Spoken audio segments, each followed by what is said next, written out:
Hello students and welcome back to my YouTube channel. This side Gaurangi Pundi and I was getting a lot of comments कि आप please एक one shot बना दीजिए दोनों books का. So first I will be uploading a one shot of book 1 and then book 2. Also I was getting a lot of comments regarding the important questions, previous year questions and MCQs. So guys relax. पहले मेरा completed aim था कि मैं सारे के सारे chapters की videos डालूंगी, तो मैंने वो सारी की सारी चैप्टर्स की सिंगल वीडियोस डाल दी हैं डिटेल्ड नोट्स के साथ, और जो भी नोट्स हैं वो कमेंट सेक्शन में लिंक हो रखे हैं. उसके बाद अभी आज आपके दोनों बुक्स की फुल वन शॉट डल जाएगी. उसके बाद आपको इंपॉर्टेंट क्वेश्चंस और प्रीवियस ईयर क्वेश्चंस की वीडियोस भी कल डल जाएंगी. So don't worry. And the students who are taking stress regarding the answer writing part, so please जितनी भी आंसर राइटिंग जो टिप्स हैं वो road map to sociology for 4 days की वीडियो को आप जाके देख सकते हैं. उसमें आंसर राइटिंग टिप्स भी दे रखी हैं. Starting with the syllabus of book 1, we'll be covering book 1, whole book 1 in the syllabus in this video. So demographic chapter, social institution, patterns of social inequality and challenges of cultural diversity. So ये चार के चार chapters आपकी इस book में से आने हैं. Demographic structure of Indian society, social institution, continuity and change, patterns of social inequality and exclusion, and challenges of cultural diversity. All this chapters carry equal weightage, यानी कि आप कोई भी चैप्टर को छोड़ नहीं सकते हैं. जो मैं हर चैप्टर के अंदर बोलूँगी, डेमोग्राफी से काफ़ी डेफिनेशंस आने के चांसेस हैं, प्लस जो माल्थस की थ्योरी है उसके आने के काफ़ी चांसेस हैं. सोशल इंस्टीट्यूशन एंड कंटिन्यूटी में चेंज में आप कास्ट के फीचर्स आने के चेंजेस हैं. यहाँ पे इनइक्वालिटी, एक्सक्लूजन, डिस्क्रिमिनेशन, जो आपका अनटचेबिलिटी है उससे रिलेटेड आने क्वेश्चन है. कल्चरल डाइवर्सिटी के अंदर जितने भी चैलेंजेस जो वुमेन्स फेस कर रही थी उसमें से आने के क्वेश्चंस के चांसेस हैं. ये मैंने सिर्फ आपको एक ओवरव्यू दिया है, इंपॉर्टेंट क्वेश्चन की वीडियो अलग से डल जाएगी. Demographic structure of the Indian society. Demographic structure होता क्या है? सबसे पहले हम पढ़ते हैं demography. Demography means demos which means people and graphy in which means describe. Description of the people of a particular area is known as demography. Demography study करता है the trends and processes which is related to population. उस population का size, उस population के जो patterns है birth, death और migration को लेके, उस एरिया का क्या स्ट्रक्चर है, क्या कॉम्पोजिशन है पॉपुलेशन को लेके, proportions of women, men, different age groups, this all we study in demography. Two different processes happen to take place at same time in Europe during the later half of the 18th century. कौन से दो processes थे? The formation of the nation states and beginning of the modern sciences of statistics. अब हमने demography पढ़ ली, उसकी definition पढ़ ली. अब डेमोग्राफी के टाइप्स पढ़ते हैं. डेमोग्राफी दो टाइप्स की होती है, formal demography and social demography. Formal demography पढ़ती है क्वांटिटेटिव फील्ड्स को, सोशल पढ़ती है क्वालिटेटिव फील्ड्स को. अब इनको डिफ्रेंशिएट करके मैं आपको समझाती हूँ. फॉर एग्जाम्पल, एक एरिया में से 1000 लोग they tried to migrate. Now, this 1000 number, this measurement, the percentage, the ratio or the number, this all comes in quantitative field, यानी कि formal demography.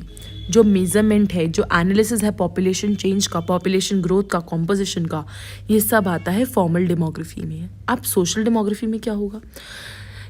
Social demography में होता है कि ये जो 1000 लोग माइग्रेट हुए हैं, ये किस वजह से माइग्रेट हुए हैं? What are the reasons for the migration? The social, economic and political aspects of this population change, this comes under social demography.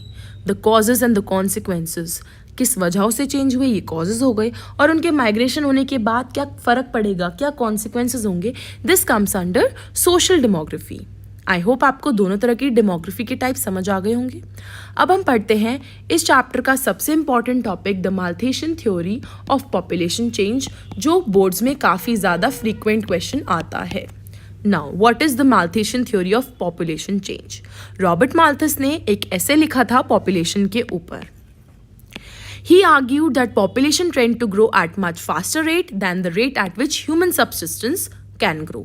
Therefore, humanity is condemned to live in poverty forever because agriculture production will always be taken over by population growth. आपको समझ आ गया होगा कि उनके according human beings का जो growth rate था वो था ज्योमेट्रिक प्रोग्रेशन के अकॉर्डिंग, यानी कि 2, 4, 6, 8, 16, 32 वो ज़्यादा ग्रोथ रेट से बढ़ रहा था रैदर देन हमारा फूड का production, which was in arithmetic progression 2, 4, 6, 8, 10, 12. Population rises in geometric progression, agriculture production rises in arithmetic progression. अब ये तुम कंफ्यूज हो गए कि population geometric, agriculture arithmetic. Simple याद रखना, ए के साथ ए आएगा, पी के साथ जी आएगा. ए याद कर लोगे तो पी जी पी याद करना आसान हो जाएगा. सिंपल. इनके अकॉर्डिंग ह्यूमन बींग्स का जो रेशियो था पॉपुलेशन का बढ़ने का वो ज़्यादा था रैदर देन फूड की प्रोडक्शन का. फूड भी प्रोड्यूस हो रहा है, फूड भी ग्रो होएगा, लेकिन जो उसका परसेंटेज है, जो प्रपोर्शन है, वो रेट हमेशा कम रहेगा रैदर देन ह्यूमन बींग्स. तो इसलिए जो ह्यूमैनिटी है वो हमेशा पॉवर्टी में रहेगी according to Robert Thomas Malthus. Now इन्होंने प्रॉब्लम तो दी, अब उन्होंने उसका सोल्यूशन भी दिया. क्या सोल्यूशन दिया? उन्होंने कहा आप इस ग्रोथ रेट को कंट्रोल कर सकते हो through positive checks and through preventive checks. Positive checks is nature's way of dealing and preventive checks is human beings ways of dealing. कैसे आप ह्यूमन वे कर सकते हैं एंड कैसे नेचर डील करता है इस पॉपुलेशन ग्रोथ से. Now famines, diseases, earthquakes, floods, ये सब है positive checks. This is what nature's way of dealing with the population growth. And which is preventive checks? The postponing marriages, practising sexual abstinence और celibacy, ये सब है preventive checks जो human beings रोक सकते हैं अपनी पॉपुलेशन ग्रोथ को कंट्रोल करने के लिए. नाउ इस थ्योरी को काफ़ी ज़्यादा क्रिटिसाइज भी करा गया. क्रिटिसिज्म किससे मिला? By liberals and Marxist scholars. Liberal and Marxist scholars ने क्या कहा कि जो आपकी पावर्टी है वो पॉपुलेशन ग्रोथ की वजह से नहीं हो रही. जो प्रॉब्लम्स है पावर्टी की और स्टारवेशन की, भूखमरी की, वो इसलिए नहीं है क्योंकि पॉपुलेशन बढ़ रही है, वो इसलिए है क्योंकि आप अनइक्वल डिस्ट्रीब्यूशन कर रहे हो इकोनॉमिक रिसोर्सेज का. आप रिच को और रिच बना रहे हो और पुअर और ज़्यादा पुअर होते जा रहे हैं. आप जो कम लोग हैं, जो माइनॉरिटी में वेल्दी प्रिविलेज लोग हैं, आप उनको इतनी ज़्यादा इकोनॉमिक रिसोर्सेज बांट रहे हो कि जो मेजॉरिटी ऑफ द पॉपुलेशन जो पुअर है उसके पास तक तो पैसा पहुंच ही नहीं रहा, वो तो भूखा मर रहा है. ऐसा कहना था लिबरल और मार्क्सिस्ट स्कॉलर्स का. तो उनकी जो माल्थस की थ्योरी थी वो इन्होंने गलत प्रूफ कर दी थी. नाउ इसके बाद आता है the theory of demographic transition. इस थ्योरी के अकॉर्डिंग जो पॉपुलेशन ग्रोथ है वो इकोनॉमिक डेवलपमेंट से मिली हुई है. कैसे मिली हुई है इकोनॉमिक डेवलपमेंट से? इनके अकॉर्डिंग 3 स्ट्रक्चर्स हैं, stage 1, stage 2 and stage 3. Stage 1 है विलेज का, हमारे रूरल एरिया का, जहाँ पे एग्रीकल्चरल प्रोडक्शन होता है और इलिटरेट पॉपुलेशन है. तो यहाँ पे क्या है? बैकवर्डनेस है. अब यहाँ पे हाई बर्थ रेट और हाई डेथ रेट है. ऐसा क्यों? क्योंकि जब इलिटरेट हैं लोग तो वहाँ पे सेक्स एजुकेशन नहीं है. जब सेक्स एजुकेशन नहीं है तो they try to produce more children, तो इसलिए बर्थ रेट ज़्यादा है. और यहाँ पे डेथ रेट भी ज़्यादा है क्योंकि यहाँ पे हॉस्पिटल्स नहीं है, बेटर मेडिकल फैसिलिटीज़ अवेलेबल ही नहीं है. जितने ज़्यादा लोग पैदा हो रहे हैं उतने ही ज़्यादा लोग मर रहे हैं, तो जो इनका ग्रोथ रेट है वो कम हो जाता है. Third stage is urban and industrial and literate population, यानी कि हमारी जो सिटीज़ हैं यहाँ पे एजुकेटेड लोग हैं, तो इनके पास सेक्स एजुकेशन है तो they try to produce less children, तो लो बर्थ रेट हो गया. और यहाँ पे डेथ रेट भी लो है. क्यों? क्योंकि यहाँ पे मेडिकल फैसिलिटीज़ अवेलेबल हैं. They have better opportunities of getting diseases cured. जब लो बर्थ रेट है, लो डेथ रेट है, तो लो ही ग्रोथ रेट होगा ना. तो this is the third stage. हमें विलेज का समझ आ गया, सिटी का समझ आ गया. अब ये सेकंड स्टेज क्या है? डेमोग्राफिक ट्रांजिशन, यानी कि ट्रांजिशनल स्टेज. इसमें आप लोग गरीब से उठकर अमीर आपका एरिया बन रहा है. जो एरिया है वो डेवलप होने की तरफ बढ़ रहा है. आपका under developed area developing area में आ रहा है. कैसे? यहाँ पे जो डेथ रेट है डिक्लाइन होना शुरू हो जाएगा. कैसे डिक्लाइन रेट शुरू होगा? क्योंकि बेटर जॉब्स मिलेंगी, इंप्रूवमेंट हो जाएगा मेडिकल केयर में, सैनिटेशन होगा और फूड प्रोडक्शन बढ़ेगा. ना कोई इंसान स्टारवेशन से मरेगा, ना नॉन क्लीननेस ने, और ना ही बीमारी से. तो डेथ रेट तो कम हो गया. अब बर्थ रेट ज़्यादा क्यों है? क्योंकि अभी भी people are still accustomed to produce more children. Sex education अभी भी नहीं है. They are not fully aware. तो अभी भी they are producing more children. और जब ज़्यादा लार्जर फैमिलीज होंगी तो उतना पैसा भी तो होना चाहिए ना सपोर्ट करने के लिए इतनी फैमिलीज को. तो they have less resources. Now birth rate, death rate, ये कुछ डेफिनेशंस दे रखी हैं. You can read these definitions. Question आने के चांसेस यहाँ से बहुत कम हो जाते हैं। ये क्वेश्चन यहाँ से आता है, डिपेंडेंसी रेशियो क्या होता है, proportion of dependence on with the working age group. एक राइजिंग डिपेंडेंसी रेशियो होता है, एक फॉलिंग डिपेंडेंसी रेशियो होता है। Rising dependency ratio is a cause of worry. क्यों? Because the people are facing the ageing population country face करती है। It becomes difficult for a relatively smaller proportion of working age group to carry the burden of providing for a relatively large population of dependence. एक example लेंगे, एक family में 5 members हैं। उस 5 members में से एक मेंबर वर्किंग है, is working, and the 4 members are non working. तो उस एक मेंबर को 4 मेंबर का खर्चा उठाना पड़ेगा। तो क्या हो रहा है कि एक इंसान को एक से ज़्यादा लोगों का बर्डन कैरी करना पड़ रहा है। तो अब जैसे ये होगा राइजिंग डिपेंडेंसी रेशियो का, तो ये कंट्री के लिए क्या हो जाता है, भारी पड़ जाता है। डिपेंडेंट कौन होंगे? जो बूढ़े हैं, एल्डरली पीपल हैं, और कौन? जो बच्चे हैं, 1 से 15, 16, 18 साल तक के जो बच्चे होते हैं, दे डोंट वर्क, तो वो वर्किंग पॉपुलेशन में नहीं आते। वर्किंग पॉपुलेशन में आते हैं 15 से 64 ईयर्स तक। फॉलिंग डिपेंडेंसी रेशियो क्या है? ये एक अच्छाई, एक इकोनॉमिक ग्रोथ का साइन होता है due to larger population of workers related to non workers. Same example लेंगे इसमें भी हम लोग। क्या?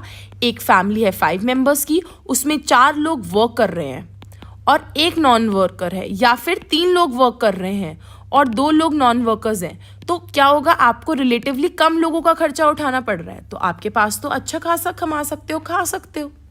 This is a sign of growth, prosperity, falling dependency ratio. It is also referred as demographic dividend. I hope आपको ये समझ आया होगा. It is important. Next, age structure of India's population. Age structure क्या है इंडिया की population का? India is one of the youngest countries in the world. Majority of India tends to be young. The average age is also less than for the most of the countries. Age structure जो हमारा 15 से 60 तक का है वो increase हो गया है। या अभी मैंने पीछे डिपेंडेंसी रेशियो बताया, जल्दी से बताओ 15 से 16 का जब रेशियो बढ़ जाएगा तो डिपेंडेंसी रेशियो कैसा होगा, फॉलिंग या राइजिंग? कमेंट करो। The share of 60 age is very small. The present trends indicate that 0 to 14 age group will reduce, thus changing the age structure could offer a demographic dividend for India. यहाँ पे कुछ regional variation आ जाते हैं। केरला जैसे areas में proper as structure है जैसे कि एक डेवलप्ड कंट्री में होना चाहिए, लेकिन उत्तर प्रदेश जैसे कंट्री में एक ऐसा एज स्ट्रक्चर है जो एक अंडर डेवलप्ड कंट्री में होना चाहिए, जहाँ पे जो पॉपुलेशन का ग्रोथ रेट है वो बहुत ज़्यादा लो है among the aged. Now, factors that may be held responsible for the declining in child sex ratio. Very general question. हम सबको इसका आंसर पता है कि गर्ल बेबीज़ का निगलेक्ट होता है, तो हायर डेथ रेट हो रहे हैं. सेक्स स्पेसिफिक अबॉर्शन हो रहा है जिसकी वजह से गर्ल्स को प्रिवेंट करा जाता है, पैदा होने से पहले ही अबॉर्शन करा लेते हैं सेक्स डिटरमाइन करके, and then they try to abort the girl child. Third is female infanticide. अगर अबॉर्शन नहीं करा पाए, बच्चा पैदा हो गया तो लड़की को मार दो ड्यू टू देयर रिलीजियस और cultural beliefs. This is the reason there is a declining sex ratio in India. आप देख सकते हो चाइल्ड सेक्स रेशियो भी कम हो रहा है और सेक्स रेशियो बढ़ रहा है, लेकिन अब 2001 के बाद. बट अभी जब आप 2011 के बाद देखेंगे तो आपको पता चल जाएगा कि ये क्यों ऐसा जो स्ट्रक्चर है वो इतना क्यों हो गया है. Next we have low child sex ratio. यहाँ पे भी रीजनल वेरिएशंस हैं. अब यहाँ पे रीजनल वेरिएशंस कैसे हैं? जो मोस्टली प्रॉस्पेरस रीजन्स हैं वहाँ पे क्यों कम लड़कियाँ पैदा हो रही हैं, ये क्वेश्चन आता है. तो यहाँ पे बताया है कि प्रॉब्लम सेलेक्टिव अबॉर्शन का ये नहीं है कि लोगों के पास पैसा नहीं है या फिर रिसोर्सेज नहीं है. जो इकोनॉमिकली प्रॉस्पेरस फैमिलीज होती हैं they try to have fewer child. जब 2 बच्चे चाहते हैं तो वो चाहते हैं कि 2 बच्चे में भी वो सेक्स चूज कर ले, और दे वांट जस्ट 1 चाइल्ड, तो they prefer what, they prefer boy. तो according to this Punjab, Haryana, Chandigarh जहाँ पे पर कैपिटा इनकम बहुत ज़्यादा अच्छी है, अच्छा खासा पैसा है, वो एरियाज में भी चाइल्ड सेक्स रेशियो बहुत ज़्यादा कम है. Next we have role of literacy in population growth. Population growth में कैसे फ़र्क पड़ेगा एजुकेशन से? अगर लोग ज़्यादा लिटरेट होंगे तो हमारी इकॉनमी नॉलेज इकॉनमी बन जाएगी. लिटरेसी की वजह से हेल्थ अवेयरनेस होगी और इकोनॉमिकली वेलबींग होगी. लिटरेसी भी अब अलग अलग जगह वेरी करती है. कैसे? जेंडर में. दो बच्चे हैं, एक मेल चाइल्ड है, एक फीमेल चाइल्ड है, तो किसको ज़्यादा प्रेफरेंस मिलेगी स्कूल जाने की? अगर पैसे नहीं होंगे तो मेल चाइल्ड को ज़्यादा प्रेफरेंस मिलेगी।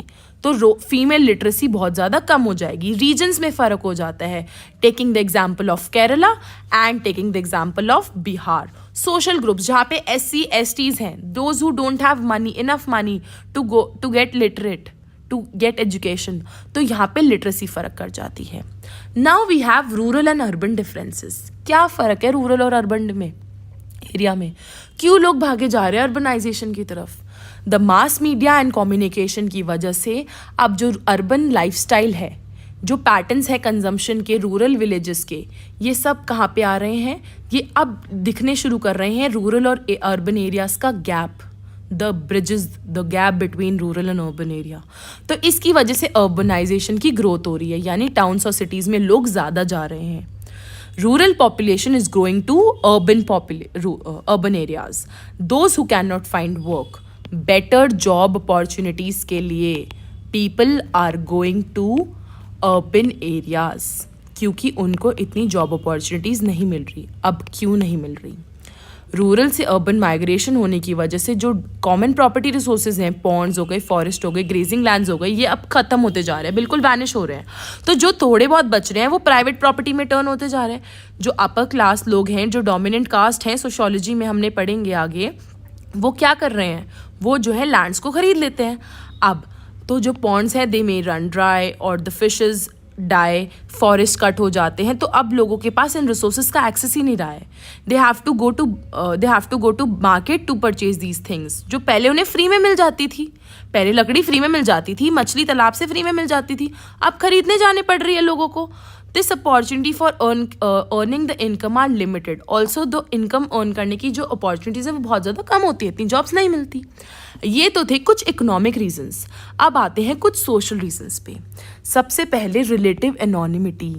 वहाँ पे जो आपका इंटरेक्शन है वो स्ट्रेंजर्स के साथ हो रहा है, तो ये एक एडवांटेज हो जाता है। एडवांटेज क्यों हो जाता है? जो सोशली ऑप्रेस्ड लोग होते हैं, like the SCs, the STs, उनको एक पार्शियल प्रोटेक्शन मिल जाता है अपनी डेली ह्यूमिलिएशन से। जो वो डिस्क्रिमिनेशन अपने विलेज में फील कर रहे थे, वो उनसे फ्री हो जाते हैं उस डेली ह्यूमिलिएशन से, क्योंकि वहाँ पे सब उनको उनकी कास्ट की आइडेंटिटी से जान रहे थे। लेकिन अर्बन एरियाज़ में ऐसा नहीं होता। अर्बन एरियाज़ में कोई भी आपको आपकी कास्ट से नहीं पहचानेगा। तो इस एनोनिमिटी की वजह से उस पूरा सेक्शन ऑफ द सोसाइटी को कुछ ऐसे लो स्टेटस वर्क मिल जाते हैं जो उन्हें ना मिलते अगर वो कहाँ पे होते, अगर वो गाँव में होते। All these reasons make the city an attractive destination for the villagers. हमने दो reasons पढ़े, social reasons and economic reasons. Now the last topic of today's video, National Family Planning Program. क्या है ये? नाम से ही पता चल रहा होगा, slowing down the rate of the population growth के objective से ये प्रोग्राम शुरू हुआ था जब यहाँ पे इन्होंने बर्थ कंट्रोल के मेथड्स यूज़ करे थे। बस दिक्कत ये कर दी कि इन्होंने coercive measures यूज़ करे थे, यानी कि इन्होंने forcefully they forced the people to get what? So that they can control the population. emergency के पीरियड पे ये स्टार्ट हुआ था 75 से 76। emergency कौन सी पार्टी ने लगाई थी? Indian national Congress by the leader Indira Gandhi. Okay, with the coming of new government, Indian national Congress के बाद जो न्यू पार्टी आई थी, उन्होंने इस प्रोग्राम को रीनेम करा नेशनल फैमिली वेलफेयर प्रोग्राम। देखिए, फैमिली प्लानिंग से फैमिली वेलफेयर प्रोग्राम करा और नई गाइडलाइंस बनाई जहाँ पे फोर्स का यूज़ नहीं करा। इसके कुछ एडवांटेजेस और कुछ डिसएडवांटेजेस हैं। एडवांटेजेस ये हैं कि जो हमारी ग्रोथ रेट थी वो डिक्रीज हो गई। People started appreciating small families, उनको स्मॉल फैमिली का आइडिया, उनके कल्चर, उनके नॉर्म समझ आने लग गए। इन्फेंट मोर्टालिटी रेट और मटरनल मोर्टालिटी रेट कम हो गया। जब इतने ज़्यादा बच्चे ही नहीं पैदा हो रहे थे तो मटरनल मोर्टालिटी रेट और इन्फर्टल मोर्टालिटी रेट कम हो गया। साथ में जो हमारी लाइफ एक्सपेक्टेंसी थी वो भी बढ़नी शुरू हो गई। तो इसलिए हम लोग universal awareness of needs of family planning के पास आ गए। अब इसके बहुत ज़्यादा फेलियर्स थे। It has been criticized in so many ways. सबसे पहली बात, the coercive family planning program has been opposed by people for vasectomy for men and tuberculosis for women. Mostly the poor and powerless people were victims. क्या करा गया? लोगों को बहला फुसला के, they didn't know what was this vasectomy and tuberculosis. उनको क्या करा, फोर्सफुली दे ट्राइड कि हम लोग उनको क्या करेंगे, हम लोग कोर्सिव तरीके से फैमिली प्लानिंग प्रोग्राम को इम्प्लीमेंट करेंगे। ये था फेलियर। द ग्रोथ रेट तब भी कंटिन्यू रहा high as compare to the developed nation. यहाँ पे इनसे सबसे बड़ी गलती बस फोर्सफुली हो गई और इन्होंने विक्टिम्स किसको बना लिया, गरीबों को, जिन बेचारों को कुछ पता ही नहीं था। दोज वर इलिटरेट पीपल, उनको बेचारों को क्या करा, उनके साथ ये प्रॉब्लम हो गई। Chapter number 3 which is social institutions, continuity and change। तो इस वीडियो में हम पढ़ेंगे social institutions के 3 types which is caste, tribe, family and kinship। This will be the one shot video for this chapter, तो please इस video को and तक ज़रूर देखना। सबसे पहले हम पढ़ते हैं कास्ट, वर्ण और जाति का मतलब क्या होता है। Caste, caste is an English word which is derived from the Portuguese word casta। Casta means pure breed। In Indian language it is referred in 2 distinct terms, वर्ण एंड जाति। यानी कि जो हमारी कास्ट है उसको हम 2 डिस्टिंक्ट टर्म्स में जानते हैं, विच इज़ वर्णा एंड जाति। और कास्ट का हमने क्या मतलब समझा है, which is of pure breed. Now what do mean by वर्ण? वर्ण का मतलब होता है colour. Color which refers to a fourfold division in the society into hierarchical order like Brahman, Kshatriya, Vaishya and Shudra। वर्णा के अंदर fourfold system आ जाता है।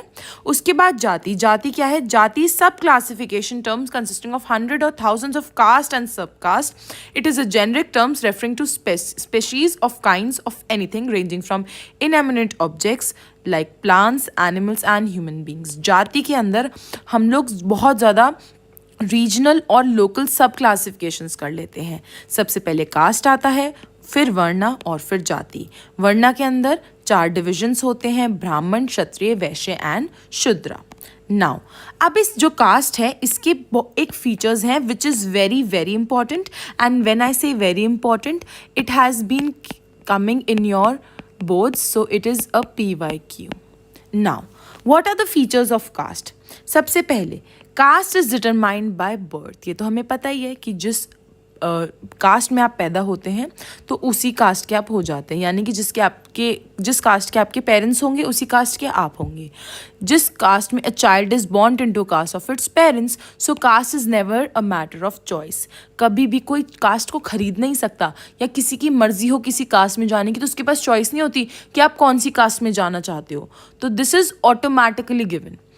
Membership in a caste involve strict rules about marriages. ये तो हमें पता ही है कि कास्ट ग्रुप्स के अंदर जो मैरिजेस होती हैं वो एंडोगैमस होती है। एंडोगैमस क्या होती है कि आपको अपने ही मेंबर ऑफ द ग्रुप में शादी करनी होगी। इसका क्या मतलब है कि अगर ए पर्सन को बी पर्सन से मैरी करना है तो they both should be in the same caste. आपको सेम कास्ट वाले पर्सन से मैरिज करनी होती है। These are the features of caste. Next is caste memberships involves rules about food and food sharing. Kinds of food may or may not be eaten and be prescribed.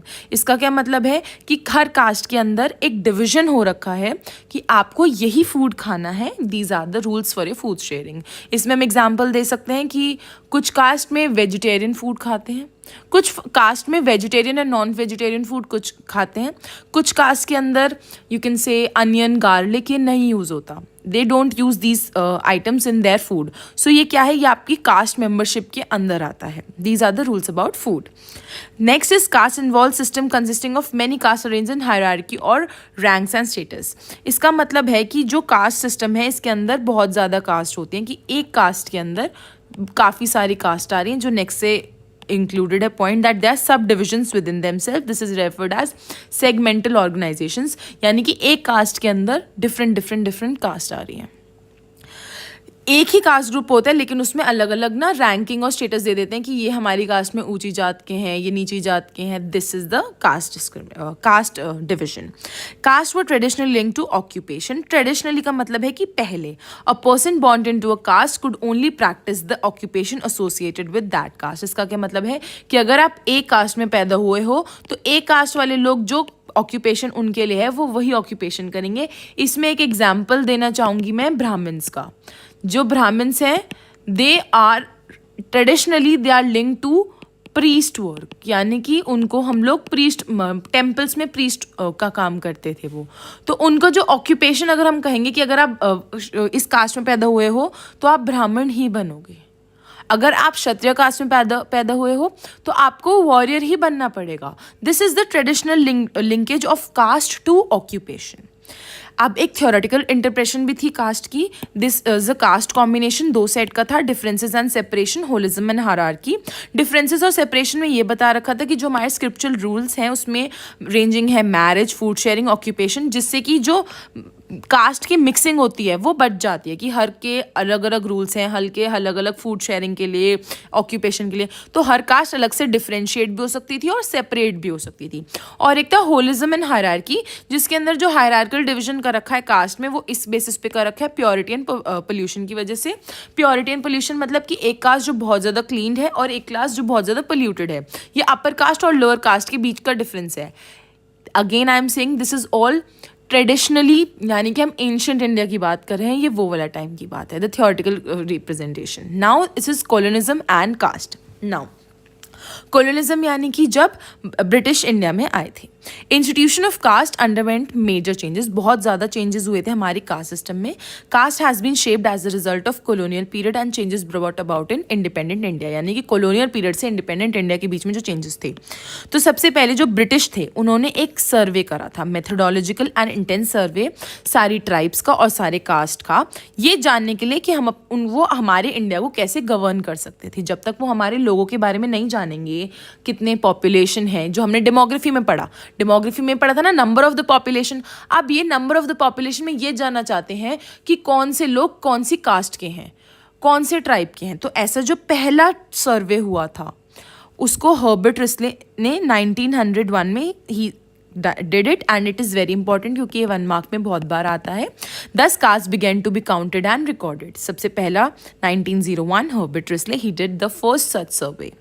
Now उसके बाद other such institutions like land revenue system gave legal recognition to customary rights of upper caste, यानी कि एक और land revenue settlement का act आया था, the Government Act of 1935, जिसकी वजह से लीगल रिकग्निशन मिली थी schedules of caste and tribes, यानी कि जो आपके SCs and STs हैं उनको लीगल रिकग्निशन कब मिली थी? द गवर्नमेंट एक्ट ऑफ 1935 से। ये सब क्या है? ये है आपके गवर्नमेंट ने जो एफर्ट्स लिए हैं कास्ट को एक्सेप्ट करने के लिए, इंटीग्रेट करने के लिए। ग्रेजुअली कॉलोनियल पीरियड के एंड तक हमने वेलफेयर देखा किसका? डाउन टोडन कास्ट का, और उनको भी एडमिनिस्ट्रेशन को बोला कि आप उनके लिए काम करना शुरू करें। अब कास्ट प्रेजेंट में क्या है? पोस्ट इंडिपेंडेंट इंडिया, यानी कि आफ्टर वी गॉट इंडिपेंडेंस काफ़ी सारे प्रोग्राम शुरू हुए थे। किसके लिए? Upliftment of depressed people, different classes. किसने करा था? Jyotiba Phule, Periyar etcetera. They work towards the lower caste upliftment, abolition of caste distinction and other restrictions, यानी कि जो एक नीची जाति के इंसान को डिस्क्रिमिनेशन फील होता है उसको अपलिफ्ट करने के लिए, जो हमारा कास्ट डिस्टिंक्शंस है यानी कि ये अलग जाति है, ये अलग जाति का है, उसको अबॉलिश करने के लिए, हटाने के लिए। और जितने अलग अलग रिस्ट्रिक्शंस थे, कैसे रिस्ट्रिक्शंस थे कि पब्लिक जो पार्क्स हैं या पब्लिक जितनी भी पब्लिक प्रॉपर्टीज़ हैं उनको यूज़ नहीं करने दिया जाता था नीची जात वालों को। They can not sit in the same seat as the upper caste is sitting. So these distinctions, इसको अबॉलिश करना चाहते थे, तो इसलिए स्टार्ट करा था। सबसे पहले शुरुआत क्या हुई थी? ड्यूरिंग दिस पीरियड कुछ काफ़ी सारे स्टेप्स लिए गए थे। सबसे पहले reservation of seats for SC/ST, no caste rules in jobs created in the modern history, urbanization and collective living in cities, strength on the meritocracy. सबसे पहले क्या करा? हमने रिजर्वेशन दिया एजुकेशन पे भी और जॉब्स पे भी। सबसे पहले हम उन्हें पढ़ाएंगे लिखाएंगे। जब एजुकेट होंगे तो उसलिए जो लोग ऑलरेडी एजुकेटेड थे और जो लोग एजुकेट होके भी बिकॉज ऑफ कास्ट उन्हें जॉब नहीं मिल रही थी, दे वर फेसिंग डिस्क्रिमिनेशन, तो हमने क्या करा? हमने उनके लिए जॉब्स में भी रिजर्वेशन कराया जिससे कि उन्हें जॉब्स मिले। जब बेटर अपॉर्चुनिटीज़ मिलेंगी, बेटर जॉब्स होगी, तो obviously they can work well for their family. In the culture, ये तो था कि जो उसमें हो गया। कल्चरल डोमेस्टिक फेज में हमने क्या करा? कास्ट को इट रिमेन्ड अनअफेक्टेड क्योंकि मॉडर्नाइजेशन और चेंज हो गया था। In the spheres of politics it has been taken क्योंकि caste has formed caste based political parties. Caste की वजह से काफ़ी ज़्यादा पॉलिटिकल पार्टीज भी बनी हैं, ये बात आप याद रखिएगा। New concept was coined by this term was called Sanskritization and Dominant Caste. It is very very important. M.N. Srinivas, इन ये स्कॉलर हैं सोशियोलॉजी के, एंड इनका नाम आपको काफ़ी ज़्यादा बार देखने को मिलेगा फुल बुक में. सो M.N. श्रीनिवास ने 2 टर्म्स दी थी, संस्कृताइजेशन एंड डोमिनेंट कास्ट. सबसे पहले संस्कृताइजेशन पढ़ते हैं. Sanskritization is a process whereby members of a caste, usually middle or lower, attempt to raise their social status by adopting the rituals and social practices of higher caste. यानी कि एक छोटी cast का इंसान, यानी कि जो ABCDE में जो 5th नंबर पे रैंकिंग कर रही है कास्ट, वो इंसान अपने स्टेटस को बढ़ाएगा, स्टेटस को बढ़ाएगा ए इंसान वाली को देके, यानी कि अडॉप्ट करना चाहता है वो अपर कास्ट को. ऊंची जात जैसे जैसे वो काम करेंगे, जैसे जैसे उनके रिचुअल्स हैं, जैसे जैसे वो सोशल प्रैक्टिस कर रहे हैं, वैसे ही एक मिडिल और एक लोअर क्लास का बंदा वो सेम काम करने लग जाएगा. इसको संस्कृताइजेशन बोलते हैं. When you start to adopt the practices of upper caste. इसमें एक नॉर्मल बहुत ज़्यादा बेसिक एग्जाम्पल लेंगे, एग्जाम्पल ऑफ थ्रेड. जो पंडित्स हैं, ब्राह्मण्स हैं, they wear a sacred thread on their chest, the body, their body. So lower caste ने सबसे पहले स्टार्ट वही करा था कि वो वही थ्रेड एज इट इज पहने लग गए थे जैसे अपर कास्ट पहनती थी. उसके बाद धीरे धीरे जो जो रिस्ट्रिक्शंस अपर कास्ट ने लगाए हुए थे वो रिस्ट्रिक्शंस लोअर कास्ट लगाने लग गया, अपने आप को संस्कृताइज, अपने आप को अपर कास्ट दिखाने के लिए. तो दिस वाज कॉल्ड संस्कृताइजेशन. उसके बाद नेक्स्ट टर्म उन्होंने दी थी डोमिनेंट कास्ट. डोमिनेंट कास्ट क्या थी? जिसकी लार्ज पॉपुलेशन हो, जिनके पास लैंड राइट्स हो. सिंपल, जो पॉलिटिकली, सोशली और इकोनॉमिकली डोमिनेंट हो अपने रीजन्स में. इसी कुछ एग्जाम्पल्स दिए गए हैं. Again this is PYQs. Either they come in MCQs और match the following, or they come in question answers, that too of 2 mark. कि what is the dominant caste and examples of dominant caste. यहाँ पे examples दे रखे हैं dominant caste के. Yadavs of Bihar and Uttar Pradesh, Volkyagals of Karnataka, Reddys and Khamas of Andhra Pradesh, Marathas of Maharashtra, Jats of Punjab, Haryana and Western UP and Patidars of Gujarat. Dominant caste क्या होती है? जिसकी large population हो, जिसके पास land हो. Simple. Politically, socially और economically dominant हो गई. कैसे पॉलिटिकली, सोशलिकली? ज़्यादा पॉपुलेशन है, ज़्यादा लैंड है, तो इससे क्या होगा कि जो कम पॉपुलेशन वाले लोग होंगे वो इनके लैंड पे काम करेंगे, तो ये सोशली भी डोमिनेंट हो गए. इकोनॉमिकली डोमिनेंट कैसे हुई? जब इनके पास लैंड है तो इनके पास पैसा भी आ रहा है, तो ये इकोनॉमिकली भी डोमिनेंट हो गए. और पॉलिटिकली कैसे डोमिनेंट हुए? जब लार्ज पॉपुलेशन है तो ज़्यादा वोट किसे मिलेंगे? इन्हें ही मिलेंगे, तो इसलिए पॉलिटिकली भी डोमिनेंट हो गए. डोमिनेंट कास्ट जिनके पास ज़्यादा पॉपुलेशन हो, जिनके पास लैंड राइट्स हो, पॉलिटिकली, सोशली, इकोनॉमिकली डोमिनेंट हो अपने रीजन में. आई होप आपको दोनों टर्म समझ आ गई होंगी.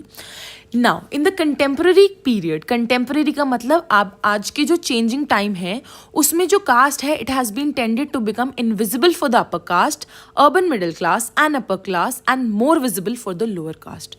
ध्यान से पढ़िएगा कि जो अपर कास्ट है उसके लिए जो कास्ट है वो इनविजिबल हो गई है, यानी कि उसे फ़र्क ही नहीं पड़ता, उनको दिखती ही नहीं है caste system.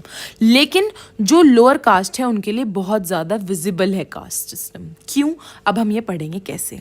Upper caste groups have been benefited the most from the development policies of the post colonial area. यानी कि जो बेनिफिट हुआ है वो अपर कास्ट के लोगों को हुआ है. फुल एडवांटेज था अपॉर्चुनिटीज़ का, रैपिड डेवलपमेंट हुई, पैसा था, पैसे की वजह से एक्सपेंशन हो गया उनका स्टेट सेक्टर में इमीडिएटली आफ्टर द इंडिपेंडेंस. उन्हें कोई भी कंपटीशन फेस नहीं करना पड़ा.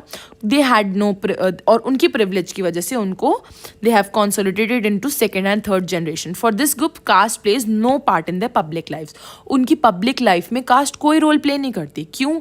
पहले पैसा था, पैसे के बाद जब एक्सपेंशन हुआ तो स्टेट सेक्टर जॉब में उनको जॉब मिल गई. जब वही है कि एक जनरेशन को मिली तो सेकंड थर्ड जनरेशन अपने आप सिक्योर हो गई और उनको भी गवर्नमेंट जॉब्स मिल गई. उनके लिए कास्ट सिस्टम कभी रोल प्ले करा ही नहीं. अब ऑपोजिट में है आपके SCs, STs, all the backward caste. Opposite हुआ, कास्ट इनके लिए बहुत ज़्यादा विजिबल बन गई. कैसे कि सबसे पहले इनके पास कोई इनहेरिटेड एजुकेशनल और सोशल कैपिटल था ही नहीं, मनी नहीं थी, तो इसकी वजह से इनको सबसे पहले कंपटीशन करना पड़ा. compete किसके साथ करना पड़ा? जो पहले से ही इस्टेब्लिश्ड अपर कास्ट ग्रुप थे और they can not afford to abandon their caste identity. अब क्या है, वो अपनी जो कास्ट आइडेंटिटी है वो किस कास्ट के हैं उसको वो छुपा भी नहीं सकते. तो इनके लिए कास्ट बहुत ज़्यादा रोल प्ले करा. This is an important question.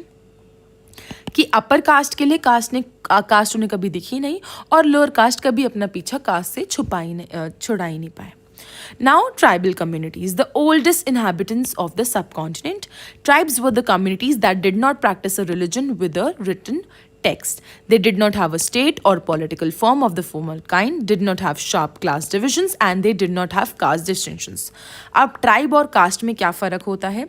Cast जो है प्योरिटी और पोल्यूशन के बेसिस पे चलती है, लेकिन जो ट्राइब्स हैं वो किनशिप बेस्ड सोशल ऑर्गेनाइजेशन के बेसिस पे चलते हैं. कास्ट जो है वो एक रिलीजन पे बिलीव करती है, लेकिन ट्राइब जो है they do not practice any religion. हमारे हर कास्ट का एक ओरल और रिटन इतिहास रहा है, हिस्ट्री है जिसमें मतलब हमारी कास्ट के रूल्स वगैरह लिखे हुए हैं, हमारी सेक्रेट स्पिरिचुअल बुक्स हैं, लेकिन ट्राइब के पास कोई भी रिटन टेक्स्ट नहीं है. कास्ट के अंदर हायरार्किकल सिस्टम चलता है. हायरार्की मतलब कि ऊंची जात नीची जात, हायरार्की चलती आ रही है, फॉलो होती आ रही है. लेकिन ट्राइब के अंदर इगैलिटेरियन सोसाइटी है, यानी equal society for everyone. I hope आपको कास्ट और ट्राइब के बीच का डिफरेंस समझ आया हो, क्योंकि अभी हम आगे ट्राइब कवर करेंगे कि ट्राइब सोसाइटीज़ का क्या डिविजन है. सबसे पहले कुछ परमानेंट ट्रेट्स होते हैं और कुछ अक्वायर्ड ट्रेट्स होते हैं. Permanent traits and acquired state. यहाँ पे हमें बता रखा है कि कास्ट कहाँ पे दिखती है. हम सबसे पहले परमानेंट स्टेट्स में देखते हैं कि क्या परमानेंट ट्रेट्स हैं, कि वो कहाँ पे रहते हैं. 85% in middle India, 15% in north east. North east में लैंग्वेज और साइज के बेसिस पे डिवाइडेड है. अगेन इंपॉर्टेंट, लैंग्वेज के बेसिस पे Indo Aryan, Dravidian, Austric, Tibetan, Burman. And size के बेसिस पे सबसे बड़े हैं गोंस, देन संथल्स, ओरांस एंड मिनस. उसके बाद फिजिकल और रेशियल टर्म्स पे Negrito Aryans, Australoid, Mongoloid and Dravidian. अब एक बात याद रखिएगा, अगर लर्न करने में थोड़ी सी प्रॉब्लम हो तो याद रखना लैंग्वेज और physical racial they are very similar, तो इनको याद करना थोड़ा सा आसान हो जाएगा. उसके बाद है acquired traits. Acquired traits very important. Again acquired traits अलग से भी आ सकता है, it can come at separate question कि what are the acquired traits of tribal society. सबसे पहले they are divided into again two kinds: mode of livelihood and extent of incorporation into Hindu society. सबसे पहले क्या क्या livelihood का इनका काम है, अपनी रोजी रोटी कैसे चलाते हैं. दे आर फिशरमैन और industrial workers, hunters, food gatherers, peasants, shifting cultivators. एक चीज़ इन सब में कॉमन है क्या, कि ये सब कुछ अपना कहाँ से डिराइव कर रहे हैं, फॉरेस्ट से डिराइव कर रहे हैं. फिशरमैन है पॉन्ड से, हंटर्स कहाँ से हंट करेंगे, फॉरेस्ट में से. फूड गैदरर्स कहाँ से फूड गैदर कर रहे हैं, अगेन फूड कहाँ से गैदर होएगा, फॉरेस्ट से. पीजेंट्स भेड़ बकरियां चलाने वाले. Shifting cultivators, again they need land. And extent of incorporation into Hindu society, that comes in politics and public affairs, which we'll be reading further. Now there is a question or the debate on isolation versus integrationist. Isolation society, they believe that tribals need protection from traders, moneylanders and Hindu and Christians missionaries, and all of them who try to reduce tribals into decentralized labor, landless labor. The integrationists, they believe that tribals are merely backward Hindus and problems need to be addressed within the same framework of that other backward classes. यानी कि जो isolationist हैं उन्हें पता है कि जो tribals हैं उनको ट्रेडर्स से प्रॉब्लम है और मनी लेंडर्स से. उन मनी लेंडर्स से जो उनसे पैसा लेते हैं, गवर्नमेंट को पैसा दे देते हैं, गवर्नमेंट से पैसा ले लेते हैं, लेकिन ट्राइबल्स को पैसा नहीं दे रहे हैं. और उन हिंदू और क्रिश्चियन मिशनरीज से जो ट्राइबल्स को क्या कर रहे हैं, उनको बहुत ज़्यादा माइनॉरिटी में लेके आ रहे हैं. लेकिन जो इंटीग्रेशनिस्ट है उन्हें ऐसा लगता है कि जो ट्राइबल्स हैं वो बैकवर्ड हिंदूज हैं और उनकी प्रॉब्लम्स को उसी तरह हम लोगों को सॉल्व करना चाहिए जैसे हम बाकी बैकवर्ड क्लासेस की करते हैं. Next is national development versus tribal development, कि क्या ऐसा नेशन की डेवलपमेंट हो रही है, हमारी गवर्नमेंट जो डेवलपमेंट कर रही है जो ट्राइबल डेवलपमेंट पे भारी पड़ रही है. नेशनल डेवलपमेंट में क्या होता है कि आप डैम्स बनाते हो, फैक्ट्रीज बनाते हो, माइंस बनाते हो. अब ये सब किस पे एक्सपेंस पे हो रही है, ट्राइब्स के. क्यों, ट्राइब्स को बहुत ज़्यादा दे हैव टू पे disproportionate price for the development of the rest of the Indian society. क्यों, अभी हमने पहले पढ़ा इनका मोड ऑफ लाइवलीहुड क्या है, फॉरेस्ट. और इस फॉरेस्ट के लूज होने की वजह से जो ट्राइबल कम्युनिटीज़ हैं दे बिकम अ मेजर ब्लोड. वो क्योंकि सब वो इसी पे डिपेंडेंट होती हैं. अब उनके फॉरेस्ट नहीं रहेंगे तो वो जिएंगे कैसे. उसकी वजह से उन्हें प्राइवेट प्रॉपर्टी को अपना adversely affected by tribals, specially in the community based collective ownership with a disadvantage in the new system. Heavy in immigration they threatens to disturb their culture. Simple सी बात है, सबसे पहले उनका जो लैंड है वो उनसे लिया गया. लैंड लिया गया तो जो उनका कल्चर था, जो नॉर्म्स थी, जो वैल्यूज़ थी वो सब क्या हो गई, ख़त्म हो गई। और जब कल्चर वैल्यू नॉर्म्स नहीं बचेंगे तो जो ट्राइबल की एकता थी, यूनिटी थी, वो यूनिटी ख़त्म हो गई। अब जो ट्राइबल्स हैं वो क्या हो गए, माइग्रेट हो गए। और जैसे ट्राइबल माइग्रेट हो गए, जो बाकी के ट्राइबल थे वो क्या बन गए, माइनॉरिटी में आ गए। अब क्योंकि वो माइनॉरिटी में आ गए तो अब उनके पास फॉरेस्ट तो अगेन नहीं है काम करने के लिए, तो अब वो अदर मीन्स ऑफ लिविंग ढूंढ रहे हैं। आई होप आपको ये सब national development versus tribal development समझ आया हो, क्योंकि again it is a very important PYQ। अब आते हैं फैमिली एंड किनशिप पे। न्यूक्लियर एंड जॉइंट फैमिली के बारे में तो आपको पता ही होगा। न्यूक्लियर फैमिली क्या होती है, जॉइंट फैमिली क्या होती है। खाली मम्मी पापा जिसके अंदर रहते हैं वो न्यूक्लियर फैमिली होती है। मम्मी पापा, दादा दादी, चाचा चाची जिस फैमिली में रहते हैं वो जॉइंट फैमिली होती है। लेकिन there are other forms of family also, which is matrilocal, patrilocal, patriarchal, matriarchal, patrilineal and matrilineal. यानी कि when there is residence belonging, यानी कि जहाँ आप रह रहे हैं, मदर साइड, नानी का side, that is matrilocal. Father side, दादा का साइड इज पैट्रियार्कल। अथॉरिटी जहाँ पे है, जहाँ पे किसके डोमिनेंस चल रही है, किसके हिसाब से चलती है, that is patriarchal. We live in a patriarchal society, we always say that we live in a male dominant society. तो that male dominant society is what, that is patriarchal. Matriarchal is जहाँ पे mummy की authority होगी। Descents, descents यानी कि पैट्रीलीनियल and मैट्रीलीनियल, जहाँ पे father की साइड यानी कि जो प्रॉपर्टी है वो दादाजी से पापा पे आएगी, और मैट्रिलिनियल है जहाँ पे नानी से मम्मी को आएगी। याद रखिएगा। अब आप बोलेंगे कि ऐसे कहाँ पे होता है, तो इसका एक एग्जांपल मेघालय में दे रखा है। मेघालय के अंदर यहाँ पे एक काम ऐसा चलता है। एंड और ये वाला जो सिस्टम था ये प्रीवियस बुक्स में काफ़ी ज़्यादा एक्सप्लेन कर रखा था, लेकिन अब जब नेक्स्ट बुक्स आ गई हैं तो उसमें वो पार्ट कट हो गया है। तो ये आप CUT के लिए पढ़ेंगे, that you will see in CUT series, but for now I have given you the example of Meghalaya. अब आता है marriage. Marriage is again of two types, monogamy and polygamy. Marriage क्या है, मैरिज इज अ लीगल और formally recognised union of a man and women. याद रखिएगा, marriage की definition में मैन एंड वुमेन है। Monogamy, at one time a man can only have one wife and a women can have one husband. One man one wife one husband. Simple. Polygamy means the practice or custom of having more than one wife or more than one husband. More than one wife or more than one husband. ये तो हमें पता ही है कि you can have more than one wife or more than husband. अब इसके अंदर सब divisions हो गए हैं, polygyny, polyandry and group marriages. Polygyny is when a man has simultaneous wives. Polyandry is when women have simultaneous husbands. And group marriage is when a family unit consists of multiple husbands and multiple wives. These are the different types of marriages. Don't worry, इसमें question direct नहीं आता है, but this can you can write in your long answers of 6 marks. Number 5 which is patterns of social inequality and social exclusion. Social inequality और social exclusions के जो patterns हैं वो हम इस बुक में कवर करेंगे, इस चैप्टर के अंदर। इस चैप्टर के मैंने 2 पार्ट्स बनाए हैं। This is the part 1 and part 2 I will be launching soon after part 1 will be launched. सबसे पहले सोशल इनइक्वालिटी होता क्या है। Patterns of unequal access to social resources and commonly called social inequality। यानी कि जब हम किसी रिसोर्स को अनइक्वली एक्सेस किसी को देते हैं, यानी कि किसी को हम उस चीज़ के लिए रोकते हैं, रिस्ट्रेन करते हैं, बाउंड करते हैं, तो उसको हम बोलते हैं सोशल इनइक्वालिटी। सोशल इनइक्वालिटी और एक्सक्लूजन सोशल क्यों है, क्योंकि ये it is not about any individual, but ये पूरे ग्रुप के लिए होता है। They are not just economic, though a link is found between social and economic inequality and it is systematic and structured. ये एक क्वेश्चन आता है कि सोशल इनइक्वालिटी और सोशल एक्सक्लूजन को हम सिर्फ सोशली क्यों कह रहे हैं, हम इकोनॉमिक इनइक्वालिटी क्यों नहीं कह रहे, हम इंडिविजुअल इनइक्वालिटी क्यों नहीं कह रहे, क्योंकि ये किसी एक इंसान के अगेंस्ट नहीं होती, ये पूरे ग्रुप के अगेंस्ट होती है, किसी भी मार्जिनलाइज्ड ग्रुप के अगेंस्ट। इसमें हम काफ़ी एग्जाम्पल्स ले सकते हैं, जैसे कि हमारा SCs हो गया, ST हो गया, दलित ग्रुप्स हो गए, यानी या कि वुमेन हो गई। ये सब क्या है, these are all in groups, they are not individuals. तो इनको जब हम सोशली अनइक्वल करते हैं, हम किसी चीज़ के लिए एक्सेस नहीं देते हैं, सोशल रिसोर्सेज के लिए जो पब्लिक रिसोर्सेज हैं उनके लिए, तो उसको हम क्या बोलते हैं, सोशल इनइक्वालिटी बोलते हैं। ये इंडिविजुअल्स के लिए नहीं, ग्रुप्स के लिए होती है।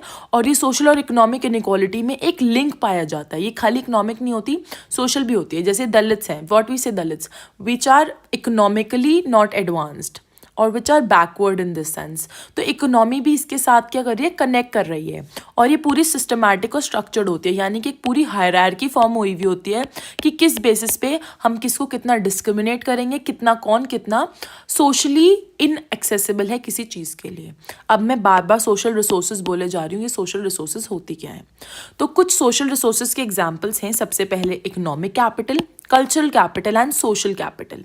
इकोनॉमिक कैपिटल यानी कि किसी के पास मटेरियल एसेट्स एंड इनकम, पैसे जिसके पास होते हैं, they come under economic capital which comes under social resources. हम किसी को इसके अंदर एक्सेस नहीं दे रहे हैं।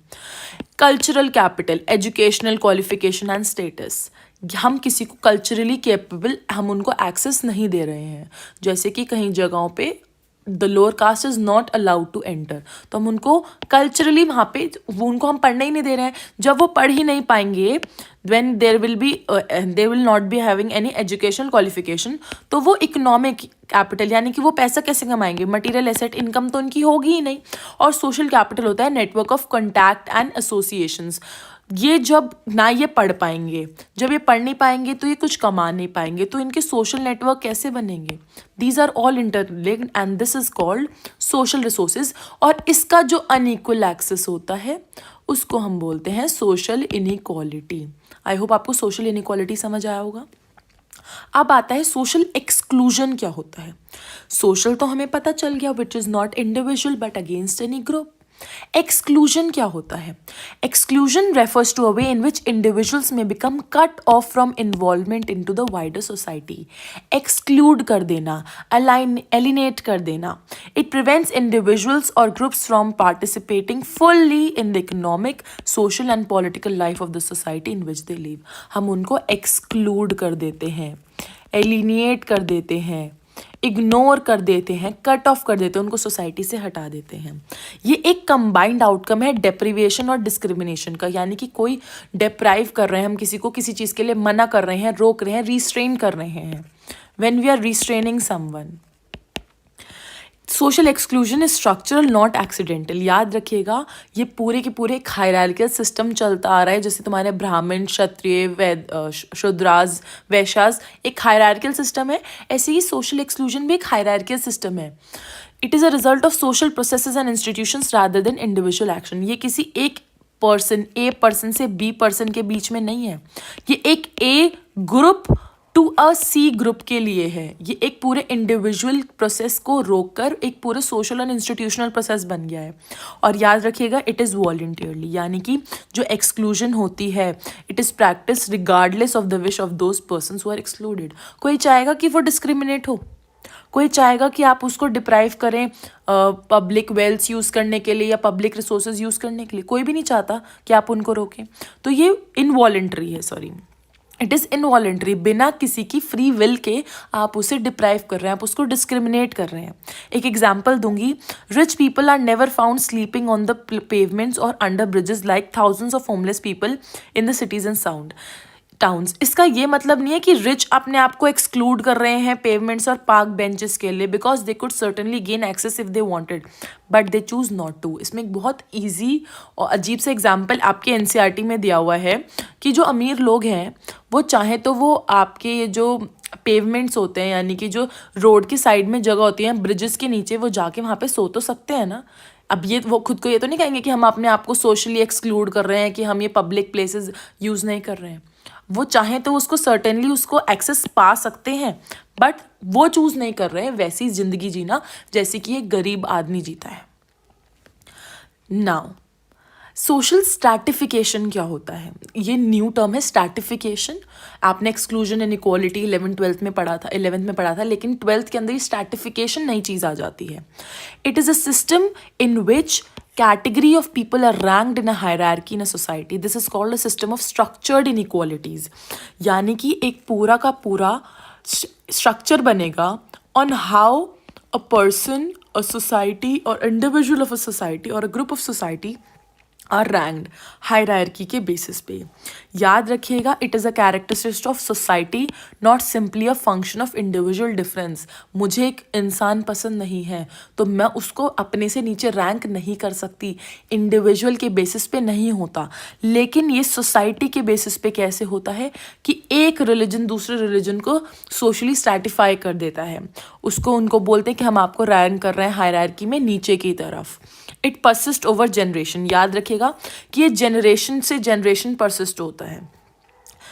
अब it also supported by patterns of beliefs and ideologies. ये मैंने 3 पॉइंट्स बताए सोशल स्ट्रैटिफिकेशन के, बट ये question if it comes, it generally comes in 4 to 6 marks and it is important. तो हम 4 to 6 मार्क्स में इसको कैसे एक्सप्लेन करेंगे? सबसे पहले, characteristics of society and not a function of individual differences. मैंने यहाँ पे कुछ पॉइंट्स लिखे हुए हैं। प्रिमिटिव सोसाइटी और एडवांस सोसाइटी। प्रिमिटिव सोसाइटी यानी कि आपके इंडिपेंडेंस से पहले की सोसाइटी, या फिर आप मानेंगे 1990s से पहले की जो सोसाइटी थी उन्हें प्रिमिटिव सोसाइटी कहा जाता था। उस टाइम पे बहुत कम प्रोडक्शन होती थी, लिटिल वॉज प्रोड्यूस। क्या लिटिल प्रोड्यूस होता था? योर फूड, योर एग्रीकल्चर, जो सब्सिस्टेंस था वो बहुत ज़्यादा कम प्रोड्यूस होता था। तो इसलिए वहाँ पे लेस स्ट्रैटिफिकेशन होती थी, जितना बनता था उतना ही लोगों में बढ़ जाता था, उतना ही लोग खा लेते थे।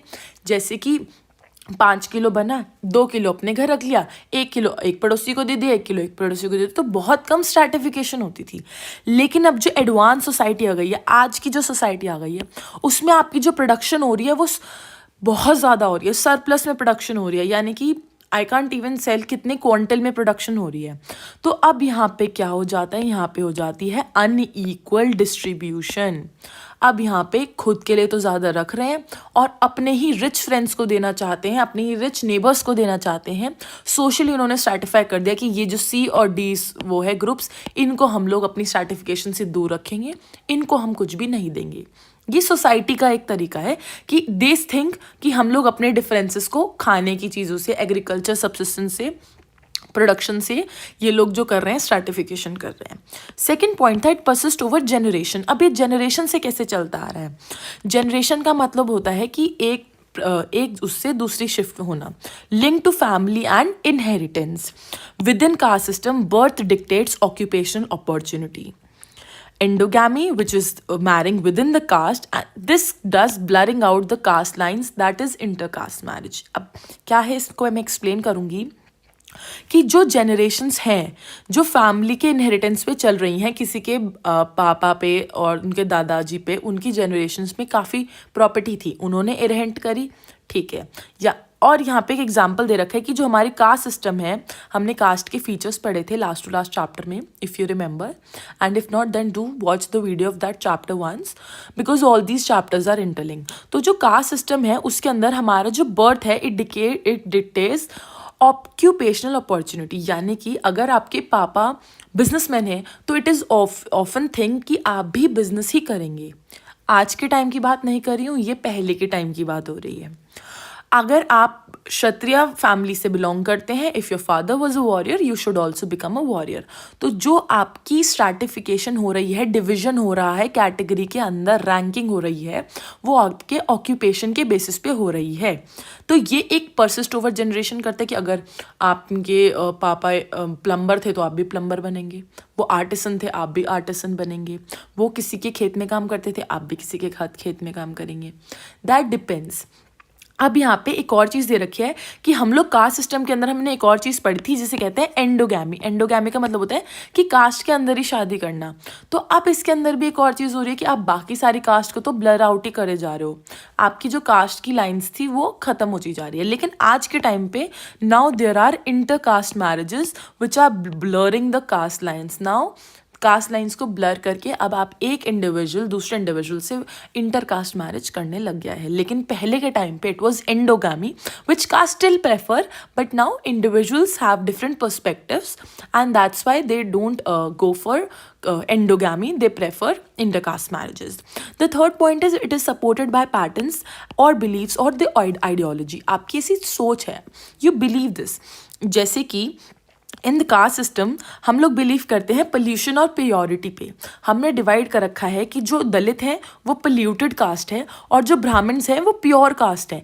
यही तो हमने एक रैंकिंग दे दी ना, एक सोशल स्ट्रैटिफाई कर दिया ना, कि जो अभी मैंने ये जो यहाँ पे ट्राइंगुलर बनाया अपने खुद ही बता दिया कि ए क्या होंगे, ब्राह्मण्स होंगे, और लास्ट में बिल्कुल आपने दलित्स रख दिए। क्यों? क्योंकि आपने ब्राह्मण्स को तो प्योर बता दिया और दलित्स को क्या बता दिया, पोल्यूशन बता दिया कि आप इनसे दूर रहें, दे आर इम्प्योर कास्ट। तो people with great privileges supported system of stratification and those who faced discrimination and exploited challenged it।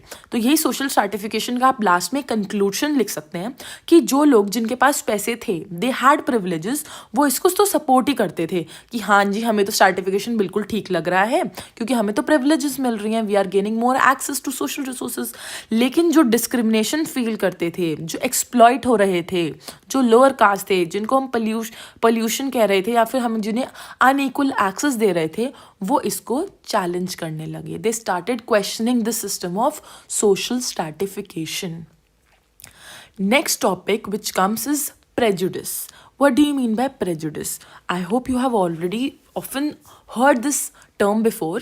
Prejudice means preconceived opinions or attitudes held by member of one group towards another. पहले से ही आप pre-judgment, pre means पहले से, and जुडिस means judgement. आप पहले से ही किसी के बारे में कोई प्री कंसीव नोशन रखते हैं, पहले से ही एक ओपिनियन फॉर्म कर देते हैं before considering any available evidence, बिना किसी सबूतों के, किसी एविडेंस के बिना आपने पहले ही सोच लिया वो तो ऐसा ही है।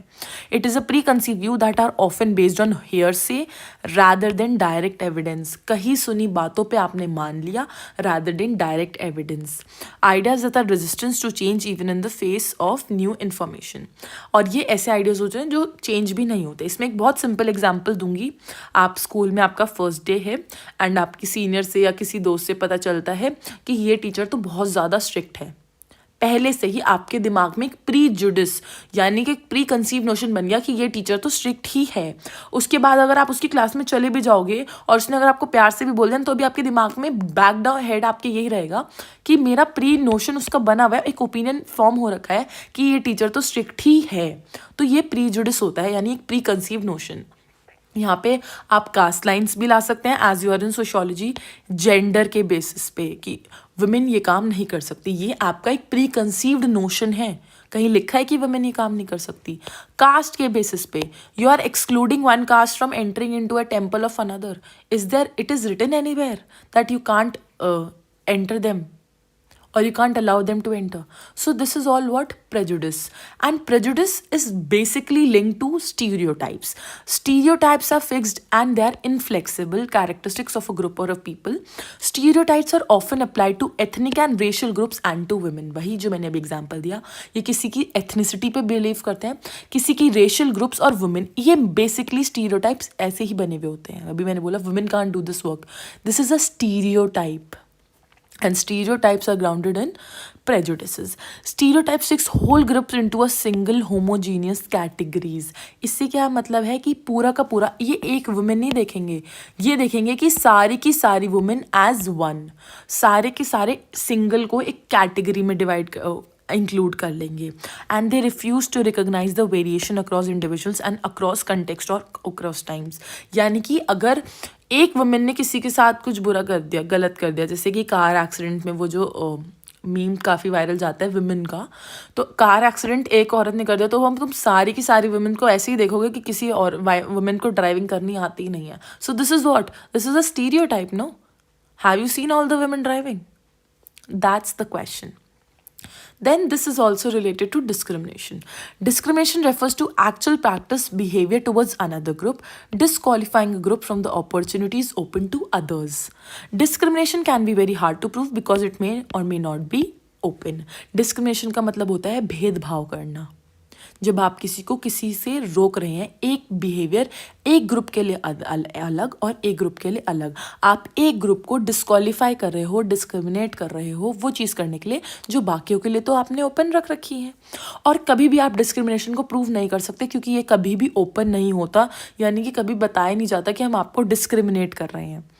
जो आपका डिस्क्रिमिनेटरी बिहेवियर है या प्रैक्टिस है वो हमेशा एक्सप्लिकेबल रीजन से रादर देन प्रेजुडिस होगा, यानी कि आपके जो प्री कंसीव्ड नोशन है उसके बेसिस पर ही डिस्क्रिमिनेशन होता है।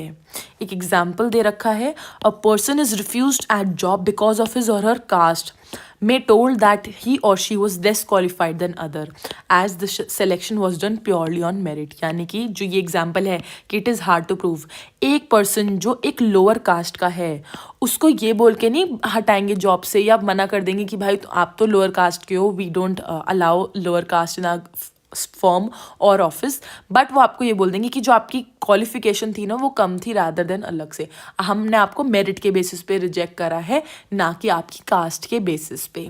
This is what is called discrimination. अब कास्ट एक डिस्क्रिमिनेटरी सिस्टम क्यों माना जाता है? Caste is a discriminatory system as birth decides an individual's position in caste hierarchy. Birth के बेसिस पर ही एक इंडिविजुअल की पोजिशन आती है। आप जिस कास्ट में बॉर्न हुए हैं वही आपकी हायरार्की में चला आएगा। जो सोशल स्ट्रैटिफिकेशन होगी आपकी वो आपकी कास्ट के बेसिस पे होगी। आप जिस कास्ट में बॉर्न होंगे उसी कास्ट में आपको पोजीशन मिलेगी। Social status in caste hierarchy decides the occupation for an individual. वो तो हमें पता ही, अगर आप ब्राह्मण के हैं तो आप पंडित बनेंगे, if you are from Kshatriya caste you will be a warrior. तो आपकी ऑक्यूपेशन भी पहले से ही डिसाइडेड होती है। Every caste was associated with an occupation which mean जो पर्सन बॉर्न हो रहा है एक पर्टिकुलर कास्ट के अंदर वही एक ऑक्यूपेशन एसोसिएटेड है उस कास्ट का, उसके पास कोई चॉइसेस नहीं होती। जैसे कि एग्जाम्पल है, the ritually high caste Brahmins were not suppose to mass wealth and was subordinated to secular power of king and rulers belonging to Kshatriya caste. On the other hand, despite having highest secular status and power, king was subordinated to Brahman in the rituals and religious sphere। यानी कि भले king के पास कितना भी status और power हो लेकिन वो अपने रिचुअल्स और रिलीजियस स्फेयर के लिए ब्राह्मण के पास ही जाएगा, और ब्राह्मण के पास कितना भी मास वेल्थ क्यों ना हो लेकिन वो सेक्युलर पावर के लिए किंग के पास ही जाएगा, यानी कि क्षत्रिय कास्ट के पास ही जाएगा। This is an example of caste as a discriminatory system। आगे है that in the modern time now in the 19th century the link between caste and occupation has become less rigid। अब कम हो गया है। The correlation between caste and economic system is also weaker। Rich and poor people are found in every caste। क्योंकि अब हर अमीरों upper caste में भी अमीर और गरीब है, लोअर कास्ट में भी अमीर और गरीब है। It is still true, ये आज भी सच है कि जो privileged और हायर इकोनॉमिक सेक्शंस हैं वो ओवरली अपर कास्ट के होते हैं और जो डिसएडवांटेज और लोअर सेक्शंस होते हैं वो सो कॉल्ड लोअर कास्ट के होते हैं। लेकिन the proportion of population that lives in poverty or affluence different across different caste groups। यानी यहाँ पे एक चार्ट का मैंने एग्जाम्पल भी दे रखा है, the great share of wealth, कि कहाँ कौन सी कास्ट में कितने पुअरेस्ट हैं, कितने पुअर हैं, कितने मिडिल हैं और कितने रिचर लेस कास्ट हैं। अब इसमें भी आप ध्यान रखें कि देखो रिचेस्ट कहाँ पे आ रहे हैं सबसे ज़्यादा 57% इन द काश्यात कास्ट, और you can see that different caste जो अपर कास्ट होती हैं उसके अंदर ज़्यादा आपको रिच दिखेंगे और जो लोअर कास्ट होते हैं उसमें आपको ज़्यादा पुअर दिखेंगे। Now, what is untouchability?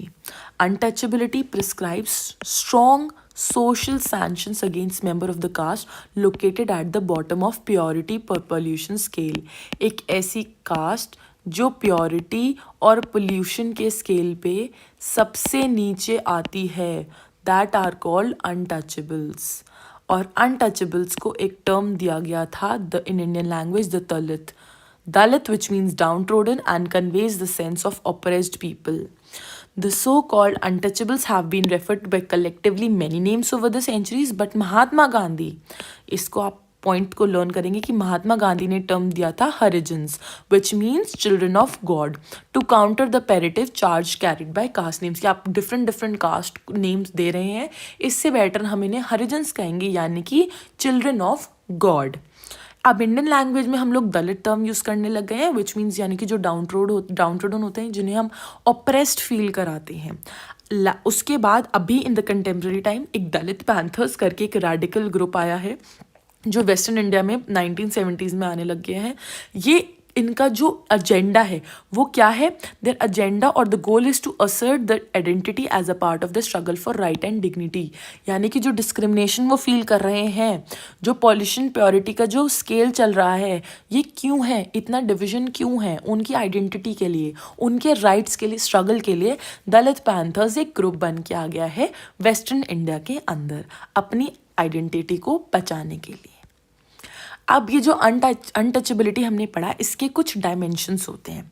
Number 1 exclusion, number 2 humiliation and subordination, number 3 exploitation and subordination exploitation. सबसे पहले एक्सक्लूजन क्या होता है, हमने अभी पढ़ा. एक्सक्लूजन का मतलब किसी को किसी चीज़ से एलिनेट कर लेना, यानी एक्सक्लूड कर लेना. अब दलित्स जो हैं, they experience forms of exclusion that are unique and not practised against other groups.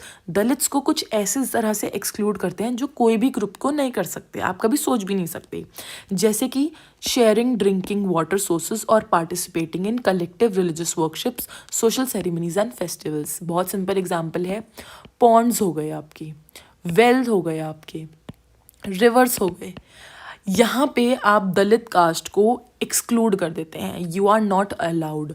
कोई रिलीजियस वर्शिप हो गई, कहीं पे किसी की प्राण प्रतिष्ठा है या फिर कोई स्थापना है किसी चीज़ भगवान जी की, तो वहाँ पे आप दलित्स को एक्सक्लूड कर देते हैं.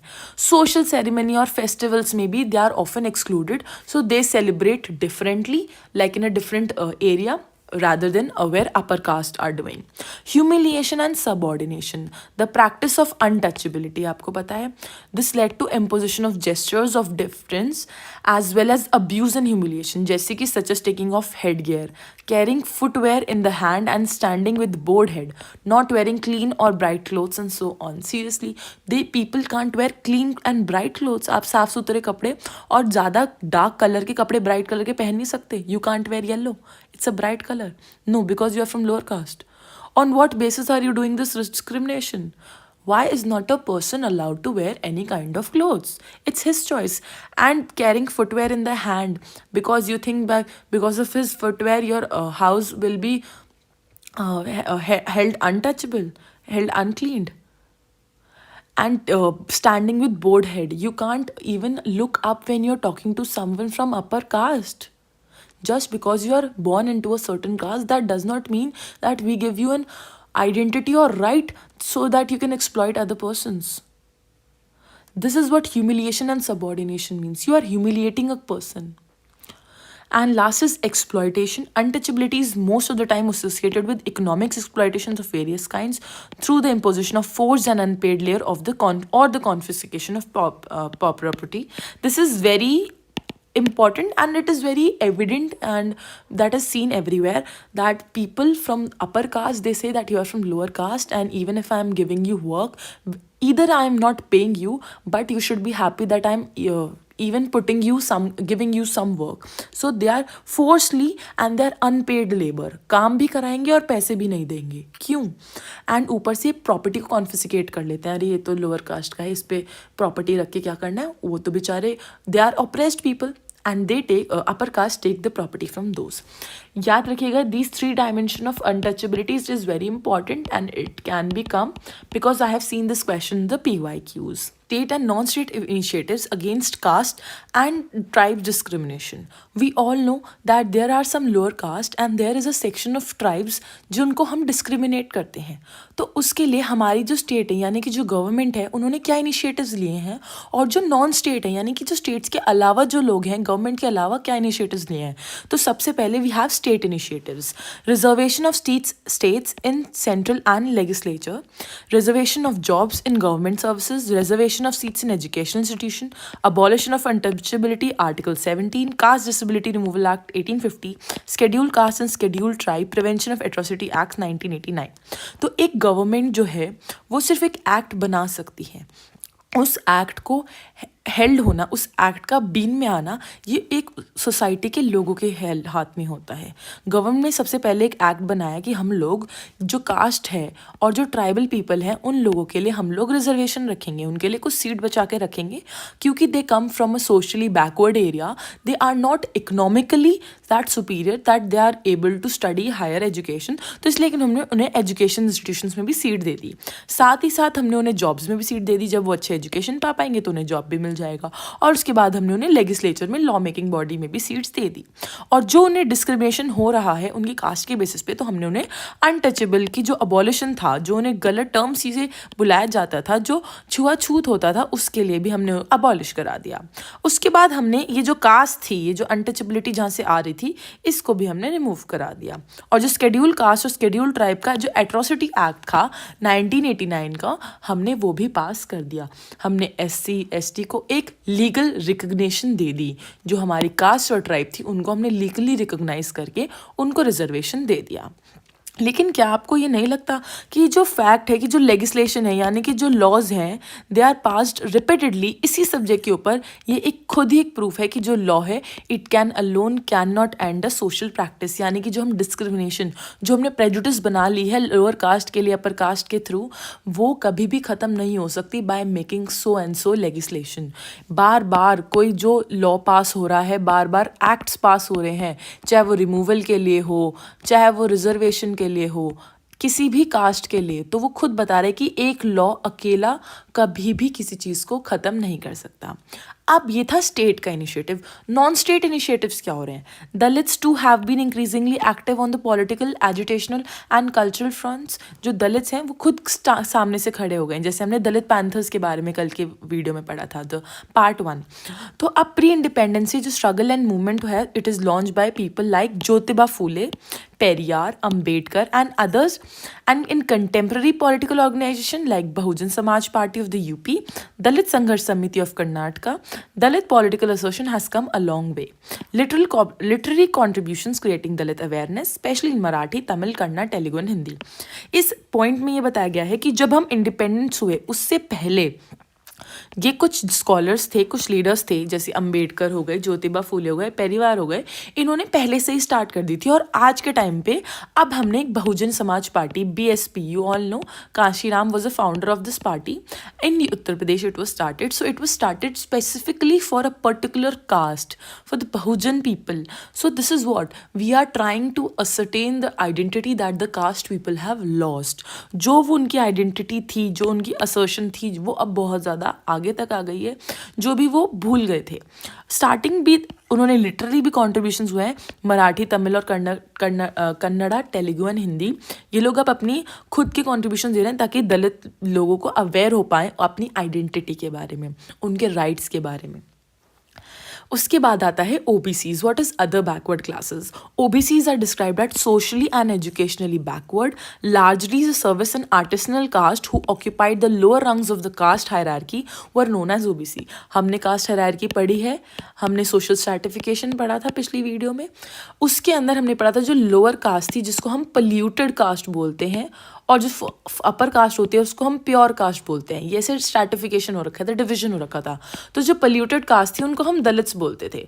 तो यहाँ पे हम एक काइंड ऑफ लोअर कास्ट की बात कर रहे हैं, which is OBCs, other backward classes, जिसको हम बोलते हैं कि वो सोशली और इकोनॉमिकली क्या है, बैकवर्ड है, एजुकेशनली बैकवर्ड है। तो अब कुछ ये जो OBCs हैं, इनके वेलफेयर के लिए हमने 2 कमीशन अपॉइंट करी थी, काका कालेकर और मंडल कमीशन। जो काका कालेकर कमीशन थी, ये Mahatma Gandhi, if I am not wrong, he started this commission, but उस टाइम पे पॉलिटिक्स को इतना फोकस करा जा रहा था कि इट वॉज निगलेक्टेड, इसको इतना इंपॉर्टेंस नहीं दिया गया। उसके बाद अपॉइंट हुई थी Mandal commission, which was after emergency. ये जनता पार्टी ने अपॉइंट करी थी। ये इसके जो हेड थे उनका नाम था BP मंडल। और 1970s के बाद हमारे जो रिजर्वेशन लगा है, आपको इससे एक और नाम याद करना है, the name of Karpoori Thakur. Students who have political science know about Karpoori Thakur. He was the CM of Bihar. So Bihar में पहले से ही रिजर्वेशन स्टार्ट हो गए थे, before in the reservation, in the sense that the need for the commission for the reservation of the OBCs for the backward classes. तो यहाँ पे कर्पूरी ठाकुर थे, he was pioneer in this subject, and BP मंडल को head बनाया गया था मंडल commission का। After this Mandal commission के उसके बाद उन्होंने बोला कि हम लोगों को इन कास्ट के बारे में सोचना चाहिए, हमें रिजर्वेशन देना चाहिए जॉब्स के अंदर भी और एजुकेशन के अंदर भी, और हमारे जो पब्लिक सेक्टर है उसके अंदर भी। Upper OBCs are largely landed caste and enjoy dominance in rural society in many regions of India, while the lower OBCs are very poor and disadvantaged and are often not very different from Dalits in socio-economic terms. They are not very different from Dalits, as I said, कि एक part है, different part है. और OBCs के अंदर भी दो तरह के ओबीसी कर दिए हमने, अपर ओबीसी एंड लोअर ओबीसी, ये भी याद रखिएगा. बट जो मोस्ट इंपॉर्टेंट थी इसमें कमीशन के बारे में था, काका Kalekar commission and Mandal commission के बारे में. उसके बाद है आदिवासी स्ट्रगल. आदिवासी लोग कौन होते हैं? The Jana or tribes which were believed to be the people of forest, whose distinctive habitat is in the hill and the forest area, whose economic, social and political attributes, तो सब कुछ forest से चल रहा है, यानी कि एक पर्टिकुलर लैंड के ऊपर वो लोग रह रहे हैं, उनका लाइवलीहुड भी उसी से चल रहा है. These were the people we called आदिवासी या फिर जना या फिर tribes. This is all the synonym of one word. तो जो लोग फॉरेस्ट में रहते हैं, जिनका सोशल, इकोनॉमिक और पॉलिटिकल सारे एट्रीब्यूट्स सिर्फ उस फॉरेस्ट के लैंड पे चल रहे हैं. It connotes political awareness and assertion of rights, literally means original inhabitants. Though जो ओरिजिनल इनहैबिटेंट्स हैं, इंडिजिनस हैं उस प्लेस के, उनको हम आदिवासी बोलते हैं. Internal colonialism faced by tribals in the name of national development, government monopoly over forest, mining industries, displacement from their lands, dam project, acquisition of land by government. ये क्या है? तो एक बहुत ज़्यादा you can say एक misconception you can say, or it is a bad thing that is happening, that in the name of national development हम लोग आदिवासी को उनके घर से दूर कर रहे हैं. हम लोग चाहते हैं कि एक लैंड के ऊपर एक रिजर्वायर या फिर एक डैम बिल्ड हो, लेकिन उस डैम के ऊपर जो फॉरेस्ट थे आप उसको काट रहे हैं, तो जो वहाँ के पीपल हैं, द आदिवासी पीपल, वो लोग वहाँ से माइग्रेट कर रहे हैं, जिसकी वजह से they are coming into minority. साथ ही साथ वो अपना कल्चर भी खो रहे हैं. उनका जो कल्चर है वो एक्सप्लॉइट हो रहा है. उनकी जो लाइवलीहुड है वो छीनी जा रही है, और लाइवलीहुड छीनी जा रही है तो they are becoming more poor, they are drawn into poverty. तो ये पूरा विशियस साइकिल चलता जा रहा है कि डेवलपमेंट के नाम पे आप आदिवासी को वहाँ से हटा रहे हैं, और आदिवासी को आप कोई रिहैबिलिटेशन भी नहीं दे रहे हैं, ना उनको मनी मिल रहा है. ना in spite of heavy odds against the government, governments की तो गलती है ही, बट जो रिपीटेड डिस्प्लेसमेंट हुआ है इंडिपेंडेंस के बाद in the name of development project, many tribals have been waging struggle against the outsiders called dikus and the state. Government से तो प्रॉब्लम है ही, बट ये डिकूज से भी प्रॉब्लम है. अब ये डिकूज कौन होते हैं? So I would like to explain. For example, there is a government and this is the tribal people. अब इन दोनों के बीच में जो मीडिएटर होता है वो डिकू होता है. तो वो इनसे तो बोल देंगे कि भाई हम आपका लैंड दे रहे हैं और यहाँ से पैसे ले लेंगे, लेकिन वो लैंड लेके चले जाते हैं अपने नाम पे लैंड करा के, और जो यहाँ से गवर्नमेंट पैसा दे रही है वो डिकूज ले लेते हैं. These are kind of middle man. याद रखिएगा, ये इंपॉर्टेंट है. दीज मिडल मैन ये क्या करते हैं, ये बीच में से अपने इधर से पैसे ले लेते हैं, इधर से गवर्नमेंट को जो चाहिए वो प्रोवाइड कर देते हैं, लेकिन ट्राइबल पीपल को ये एक तरह से ठग लेते हैं. This was Adivasi struggle. Now next is struggle for women's equality and right. अब वुमेन की बात है, इसके बाद हम डिसेबल्ड पीपल की बात करेंगे. ये जो सेपरेट स्ट्रगल्स हैं, इनके मूवमेंट्स हैं, ये डायरेक्ट 6 मार्क में क्वेश्चन आता है कि इनके स्ट्रगल के बारे में बताइए. The anti sati campaign. I hope everybody knows what is sati. When in the you can say medieval time period, जब when husband of a woman was dead, the wife has to set on fire and she will be die then. So this was sati. ये सती की एक practice होती थी. तो इसको anti सती यानी कि abolition of this Sati campaign ये किसने स्टार्ट करा था? ये स्टार्ट करा था राजा राम मोहन रॉय इन बंगाल, जिन्होंने क्या इस्टेब्लिश करा है? ही इस्टेब्लिश ब्रह्मो समाज. Campaign against Sati, child marriage and efforts were made for window remarriage, यानी कि एक औरत जिसके हस्बैंड की डेथ हो जाती है, जो विडो होती है, उसकी दोबारा शादी कराई जाए. जो चाइल्ड मैरिज हो रही है उसको अबॉलिशन कराया जाए. जो सती प्रैक्टिस हो रही है उसको ख़त्म करी जाए. ये राजा राम मोहन रॉय जी ने करा था. कहाँ पे? बंगाल में. 1 मार्क के लिए इंपॉर्टेंट है कि उन्होंने क्या इस्टेब्लिश करा था? ब्रह्मो समाज. ये आपके CUET का PYQ है. That what did Raja Ram Mohan Roy established. फिर there was a next person named Ranade. He started widow remarriage movement in Bombay Presidency and also attacked the caste and gender oppression. कि जो caste और gender oppression हो रहा है, यानी कि gender oppression वही जो मेल और फीमेल के बीच में फ़र्क करा जा रहा है, जो एक stereotype बन चुका है. Females can't do this. Females are not able to do some work which is from outside the house. Females do not have the right to inherit the property, ये सब कुछ इसके अगेंस्ट किसने बोला था? रनाड ने बोला था। उसके बाद Jyotiba Phule who founded Satyashodhak Samaj, against very important, क्या फाउंड करा था? सत्यशोधक समाज, जो कास्ट और जेंडर डिस्क्रिमिनेशन के ऊपर था। The social reform movements among Muslims, Muslim में किसने स्टार्ट करा था? सर सैयद अहमद खान ने, जो किसके लिए वर्क कर रहे थे? Specially education of girls of Muslim caste. उसके बाद Dayanand Saraswati of Arya Samaj who work for women's education and training in art of house keeping and handicrafts and rearing of children, कि how should a women be trained, उनको कैसी तरह की education देनी चाहिए house keeping के लिए, हैंडीक्राफ्ट्स के लिए। He was opening more kind of employment for women, opportunities for employment, Dayanand Saraswat. उसके बाद ईश्वर चंद्र विद्यासागर ने विडो रीमैरिज के लिए काम करा था और चाइल्ड मैरिज के अगेंस्ट में काम करा था। इसमें सबसे ज़्यादा इंपॉर्टेंट राजा राम मोहन रॉय है, रनाड है और ज्योतिबा फूले है, जो सबसे ज़्यादा इंपॉर्टेंट है, and sir Syed Ahmad Khan. These 4 names you can not miss. उसके बाद ये तो था जो स्टार्टिंग में हुआ। 1970s के बाद वुमेन मूवमेंट में क्या फ़र्क आया? अब ये जो वुमेन मूवमेंट था, ये एक ऑर्गेनाइजेशन का स्ट्रक्चर बन गया था आइडियोलॉजी के साथ साथ। ठीक है, हमें वुमेन का राइट चाहिए, ये आपकी एक आइडियोलॉजी है, लेकिन उसके साथ साथ इन्होंने एक ऑर्गेनाइजेशन फॉर्म कर ली थी, क्योंकि अब ऑटोनॉमस मूवमेंट हो गए थे, यानी कि इंडिपेंडेंट मूवमेंट हो गए थे, और ये किसी भी पॉलिटिकल पार्टी से लिंक नहीं था। तो जैसे नए इशूज़ आ गए थे, there were new issues such as violence against women, rape of the women in police custody, dowry, murders, legal changes in land rights, employment, ये सब आ गया था। 21st सेंचुरी के आते आते अब जो हमारा सेक्स रेशियो डिक्लाइन हो रहा है, सोशल बायस हो रहा है गर्ल चाइल्ड के अगेंस्ट, ये अब नए इश्यूज आ गए हैं जो चैलेंज हो रहे हैं जेंडर इनइक्वालिटी के लिए। Recognition of the fact that all women suffer in a patriarchal society, they do not all suffer in the same way or same extent. There are differences between middle class, upper women, peasant women, Dalit women, etc. Recognition that both women as well as men are oppressed by gender roles will not be allowed.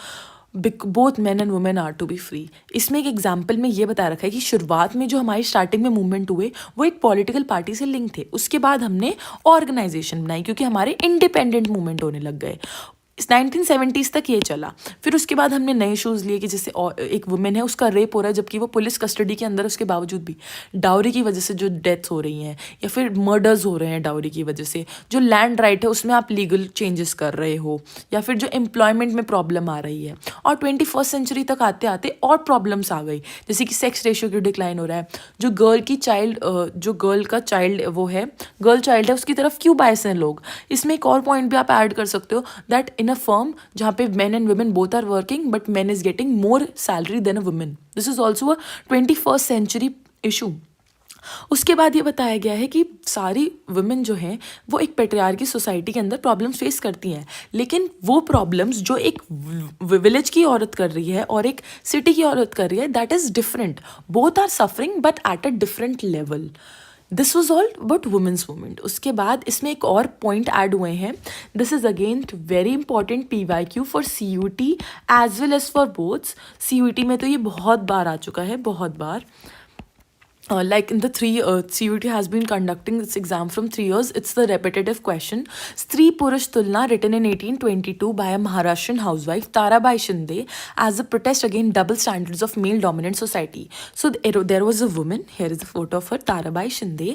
उन्होंने एक story कह लो, एक स्त्री पुरुष तुलना लिखी थी जिसके अंदर वो बोलती हैं कि a young Brahmin woman widow has been sentenced to death by the courts for giving birth to an illegitimate child.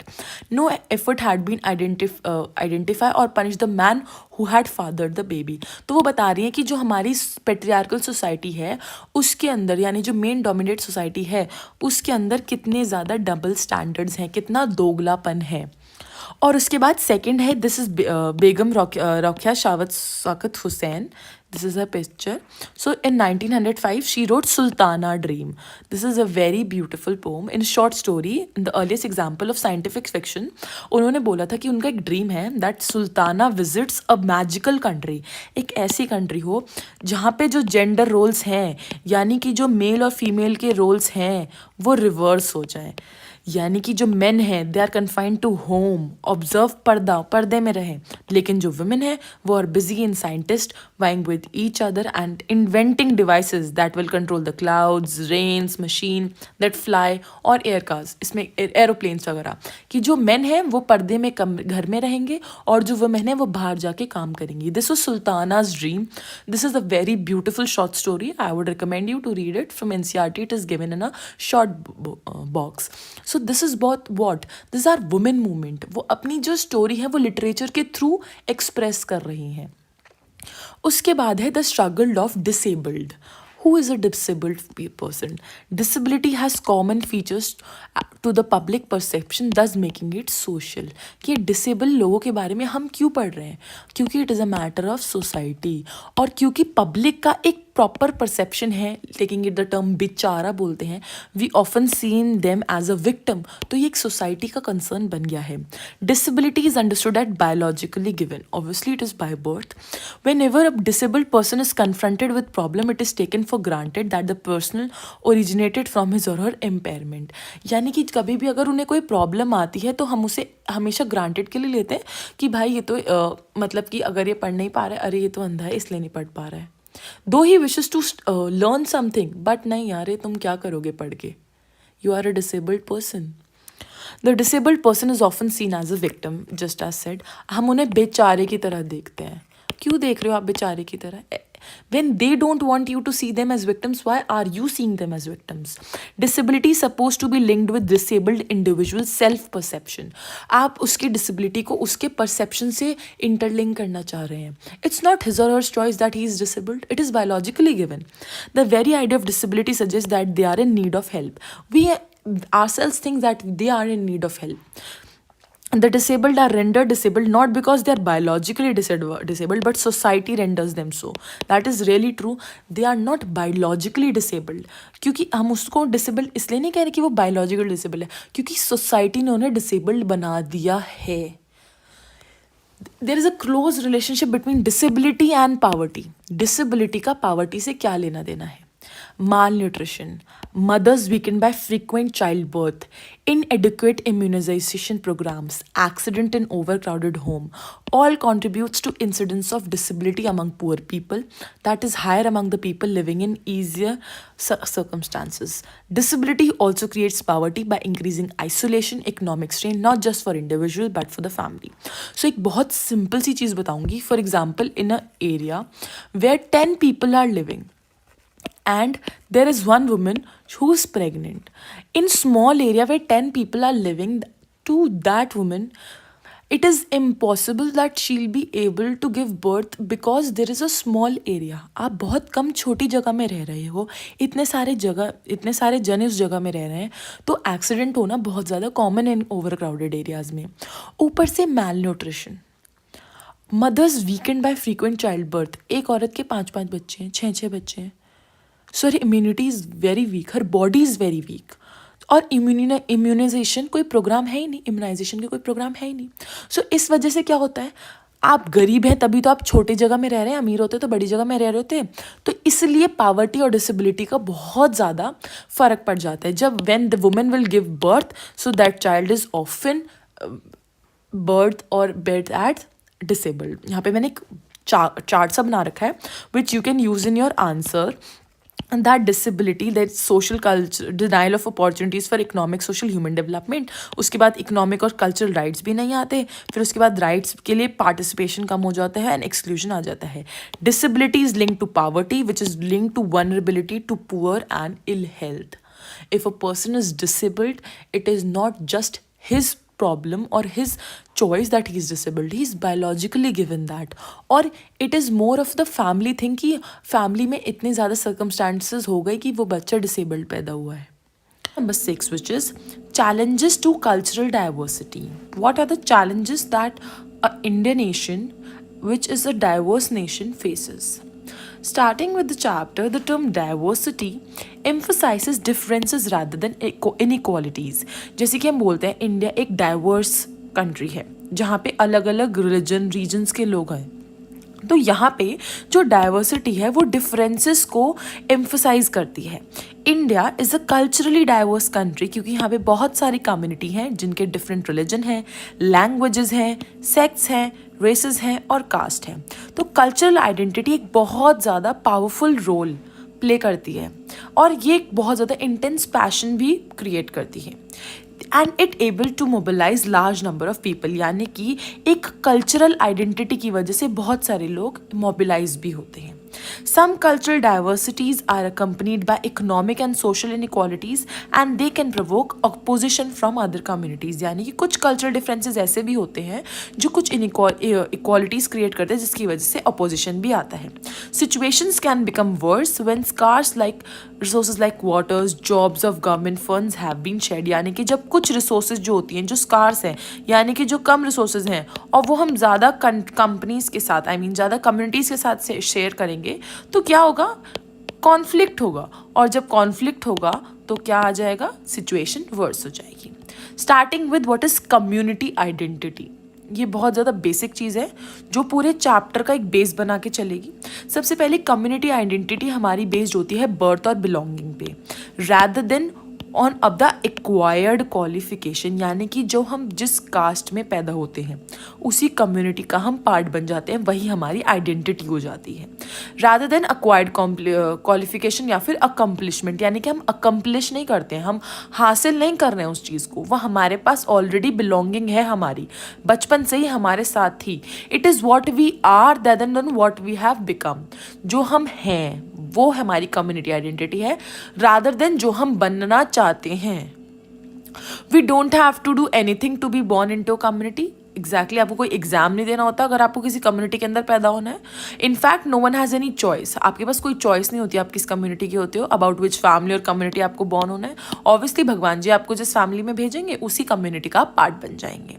These kinds of identities are called ascriptive. याद रखिएगा, इन आइडेंटिटीज को अस्क्रिप्टिव बोलते हैं, यानी कि ये डिटरमाइन होती हैं हमारे जन्म से, जहाँ पे हम पैदा हुए हैं उसी कम्युनिटी का हम पार्ट होंगे और यहाँ पे कोई भी चॉइस नहीं है। There is no matter of choice, किसी इंडिविजुअल की इच्छा से वो किसी कम्युनिटी में नहीं जाता। और इसका सेकंड फीचर्स ये है कि इस अस्क्रिप्टिव आइडेंटिटी और कम्युनिटी की वजह से ये जो फीलिंग्स होती हैं वो यूनिवर्सल है। जैसे कि सबकी मदरलैंड है, सबकी मदर टंग है, सबकी फैमिली है, सबका फेथ है, तो ये यूनिवर्सल फीलिंग है all over the world. This is community identity. Then we have communities, nation and nation states. इनकी just definitions you should know. Max Weber, he is a sociologist and he gave a definition that a state is a body that successfully claims a monopoly of a legitimate force in a particular territory. यानी कि एक ऐसी body, एक ऐसी organisation और ऐसी government जो अपनी मोनोपोली को क्लेम करती है एक पर्टिकुलर टेरिटरी के ऊपर, उसको हम स्टेट बोलते हैं। Nation is a peculiar sort of community that is easy to define and easy to describe and hard to define. This will be covering in the next slide. Nation को एक large scale of community बोला गया है, यानी कि छोटी छोटी communities से बनकर एक nation बनता है। एक कम्युनिटी, बी कम्युनिटी, सी कम्युनिटी, डी कम्युनिटी, ई कम्युनिटी, ये सबको मिलाकर एक नेशन बनेगा। A state refers to the abstract identity of set of political legal institution claiming control of a particular geographical territory and people living on it. जैसे कि हम बोलते हैं ना, UP is a state. Why do we call UP as a state? Because एक set of political legal institution है जो एक particular geographical territory को, यानी कि इतने ही हिस्से को वो रूल कर रहे हैं।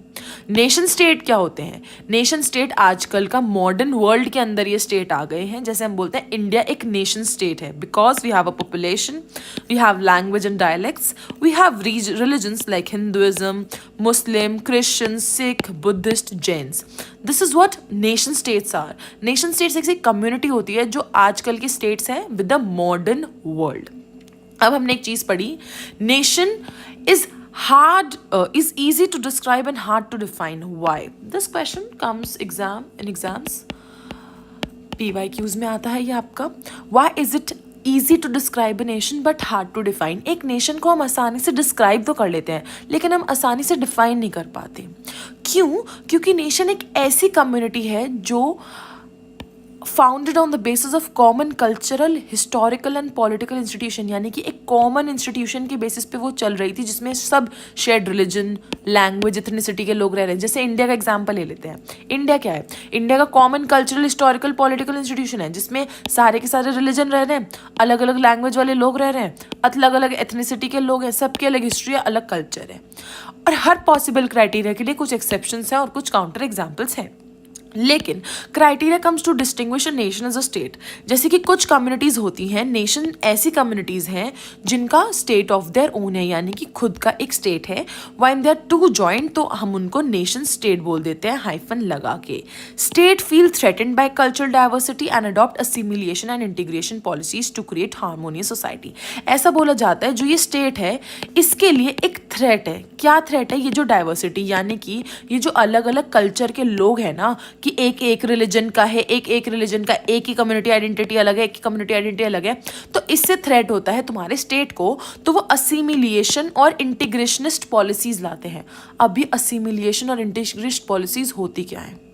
See, assimilation policy aims at persuading, encouraging, or forcing all the citizens to adopt a uniform set of cultural values and norms. यानी कि जब आप किसी को परसुएड कर रहे हो, इंकरेज कर रहे हो और या फिर फोर्स कर रहे हो कि आपको एक ही सेट ऑफ कल्चर फॉलो करना है, यानी कि सबको बोल दिया जाए कि आपको एक ही रिलीजन फॉलो करना है, तो उसको बोलते हैं असिमिलिएशन। ये असिमिलिएशन आपने ट्राइबल्स में पढ़ा होगा, नहीं पढ़ा है तो अब आगे पढ़ेंगे। सेकंड बुक के अंदर दे रखा है कि ट्राइबल्स को असिमिलिएट करना चाहते थे हिंदू सोसाइटी में, यानी हिंदू मेन स्ट्रीम के जो लोग थे वो कहते थे कि आप जो है हमारे कल्चर को एक्सेप्ट करो यूनिफॉर्मली, यूनिफॉर्म कल्चर स्प्रेड करने के लिए। इंटीग्रेशनिस्ट पॉलिसीज क्या होती है?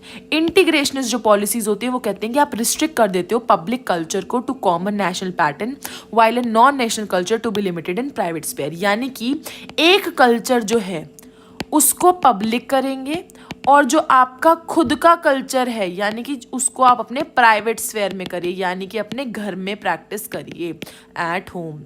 नॉन नेशनल कल्चर को घर में करिए और एक कल्चर जो होगा वो कॉमन होगा सबके लिए, यानी कि एक रिलीजन पूरे आप पब्लिक स्फेयर में करेंगे और जो खुद का रिलीजन है उसको आप प्राइवेट स्फेयर्स में क्या करेंगे? प्राइवेट स्फेयर्स में प्रैक्टिस करेंगे। तो ये जो असिमिलिएशन और इंटीग्रेशनिस्ट पॉलिसीज हैं, इन दोनों का एम तो यही है ना कि आप खुद के कल्चर का त्याग करें।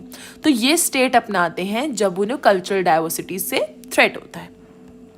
उसके बाद है कि हम लोग असिमिलिएशन और इंटीग्रेशन स्ट्रैटेजी से एक सिंगल नेशनल आइडेंटिटी लाते कैसे हैं? सी, इंटरवेंशंस कैसे करोगे आप, कैसे करेंगे? देखो, centralising all the power to the dominant group constitute a majority and eliminating the autonomy of the minority group. यानी कि सब कुछ आपने एक ही मेजॉरिटी ग्रुप के हाथ में दे दिया और जो माइनॉरिटी ग्रुप था उसको एलिमिनेट कर दिया, यानी कि निगलेक्ट कर दिया ऑटोनॉमी देने से, यानी पावर देने से।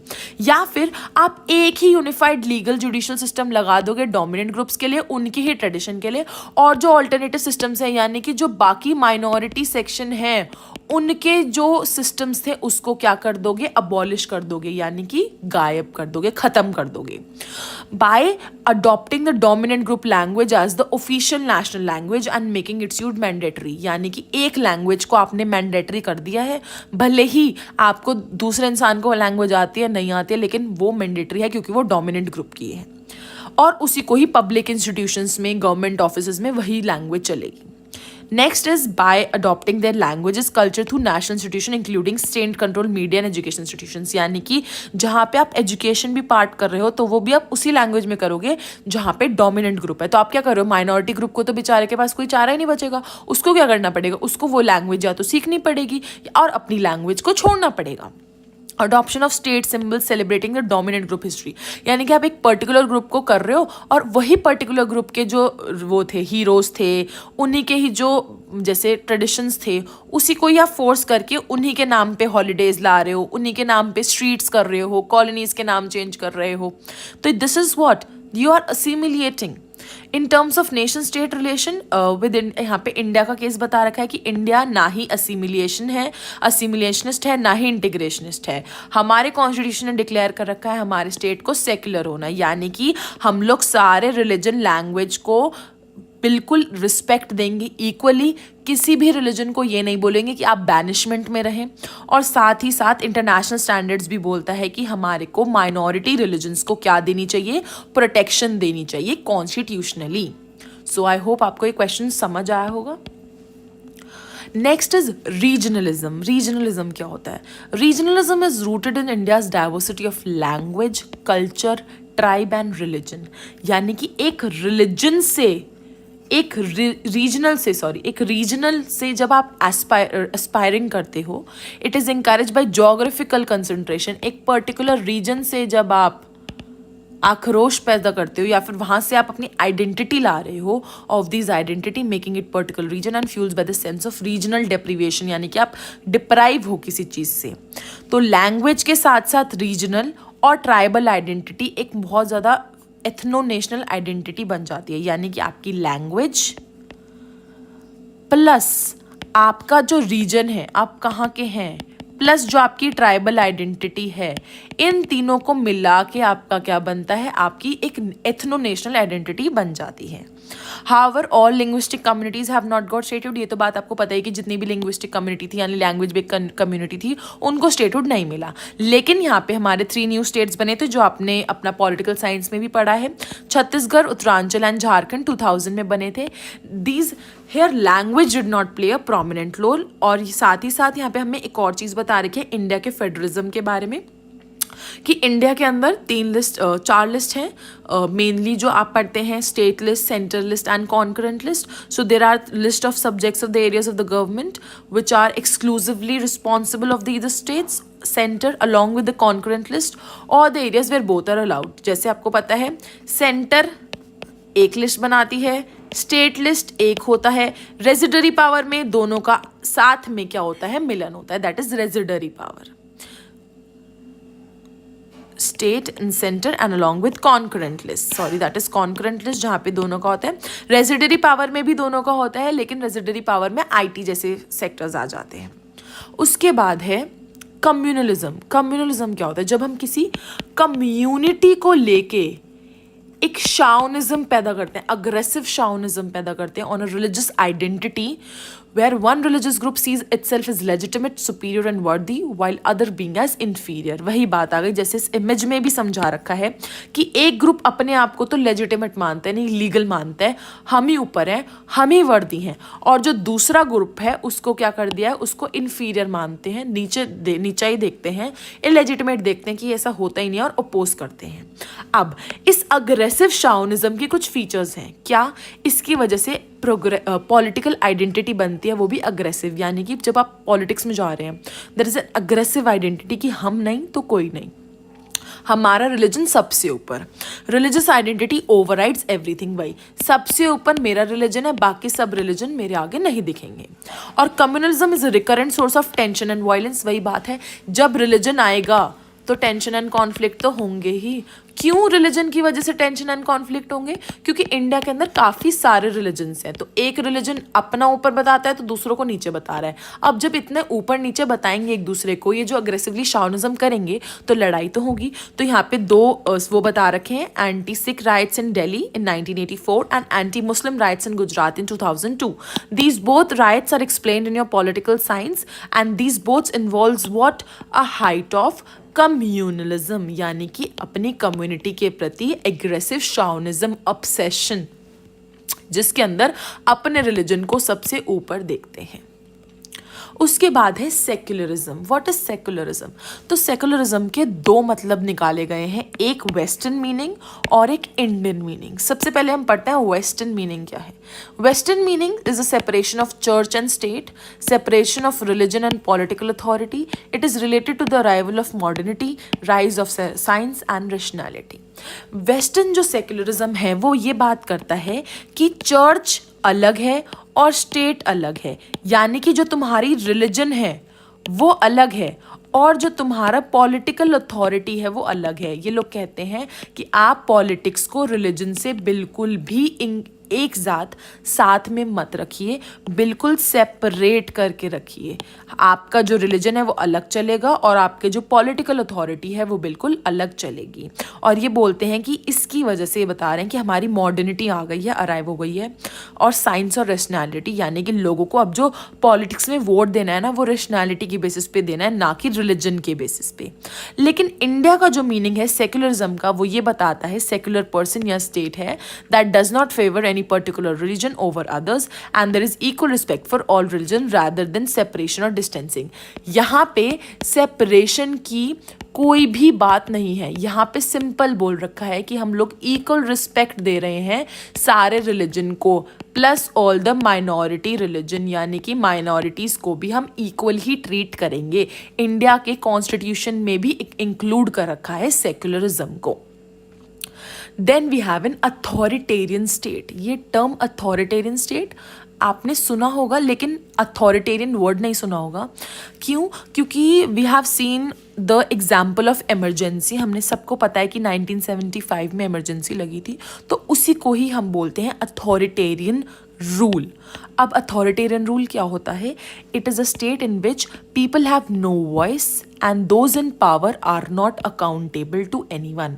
Authoritarian often limit or abolish the civil liberties like freedom of speech, freedom of press, freedom of political activities, right to protection from wrong useful authority, right to due process of the law and so on. यानी कि जो आपकी government है वो जो centre पे है सब कुछ उनके हाथ में होगा and they are not accountable to the people, यानी कि वो लोगों को जवाब देने लायक नहीं है। लोगों के अगर कोई भी फंडामेंटल राइट्स वायलेट हो रहे हैं तो भी सिविल लिबर्टीज वायलेट होंगी इमरजेंसी के टाइम पे, यानी अथॉरिटेरियन रूल के हाथ पे, और वो जाके कोर्ट में भी ये इस्टेब्लिश नहीं कर पाएंगे। क्यों? क्योंकि एक अथॉरिटेरियन स्टेट में the centre, the people who are at the power are not accountable to anyone, and this we have seen at the time of emergency. तो आपने पॉलिटिकल साइंस क्लास 12th में जब चैप्टर पढ़ा होगा emergency का, तो उसमें आपने देखा होगा कि कैसे सारे के सारे जो सिविल लिबर्टीज थे वो ले लिए गए थे। प्रिवेंटिव डिटेंशन की वजह से लोगों का अरेस्ट हो रहा था, लोगों के फंडामेंटल राइट्स छीने जा रहे थे, ऑन द अप्रीहेंशन की वो कुछ क्राइम करेंगे तो उनको जेल के अंदर डाला जा रहा था। Opposition party leaders were jailed, so press censorship हुई थी, फ्रीडम ऑफ स्पीच छीन लिया गया था। So this is all what? This is all a experience that India faced as of authoritarian rule during the time of emergency. Then we have a term civil society. Civil society क्या होती है?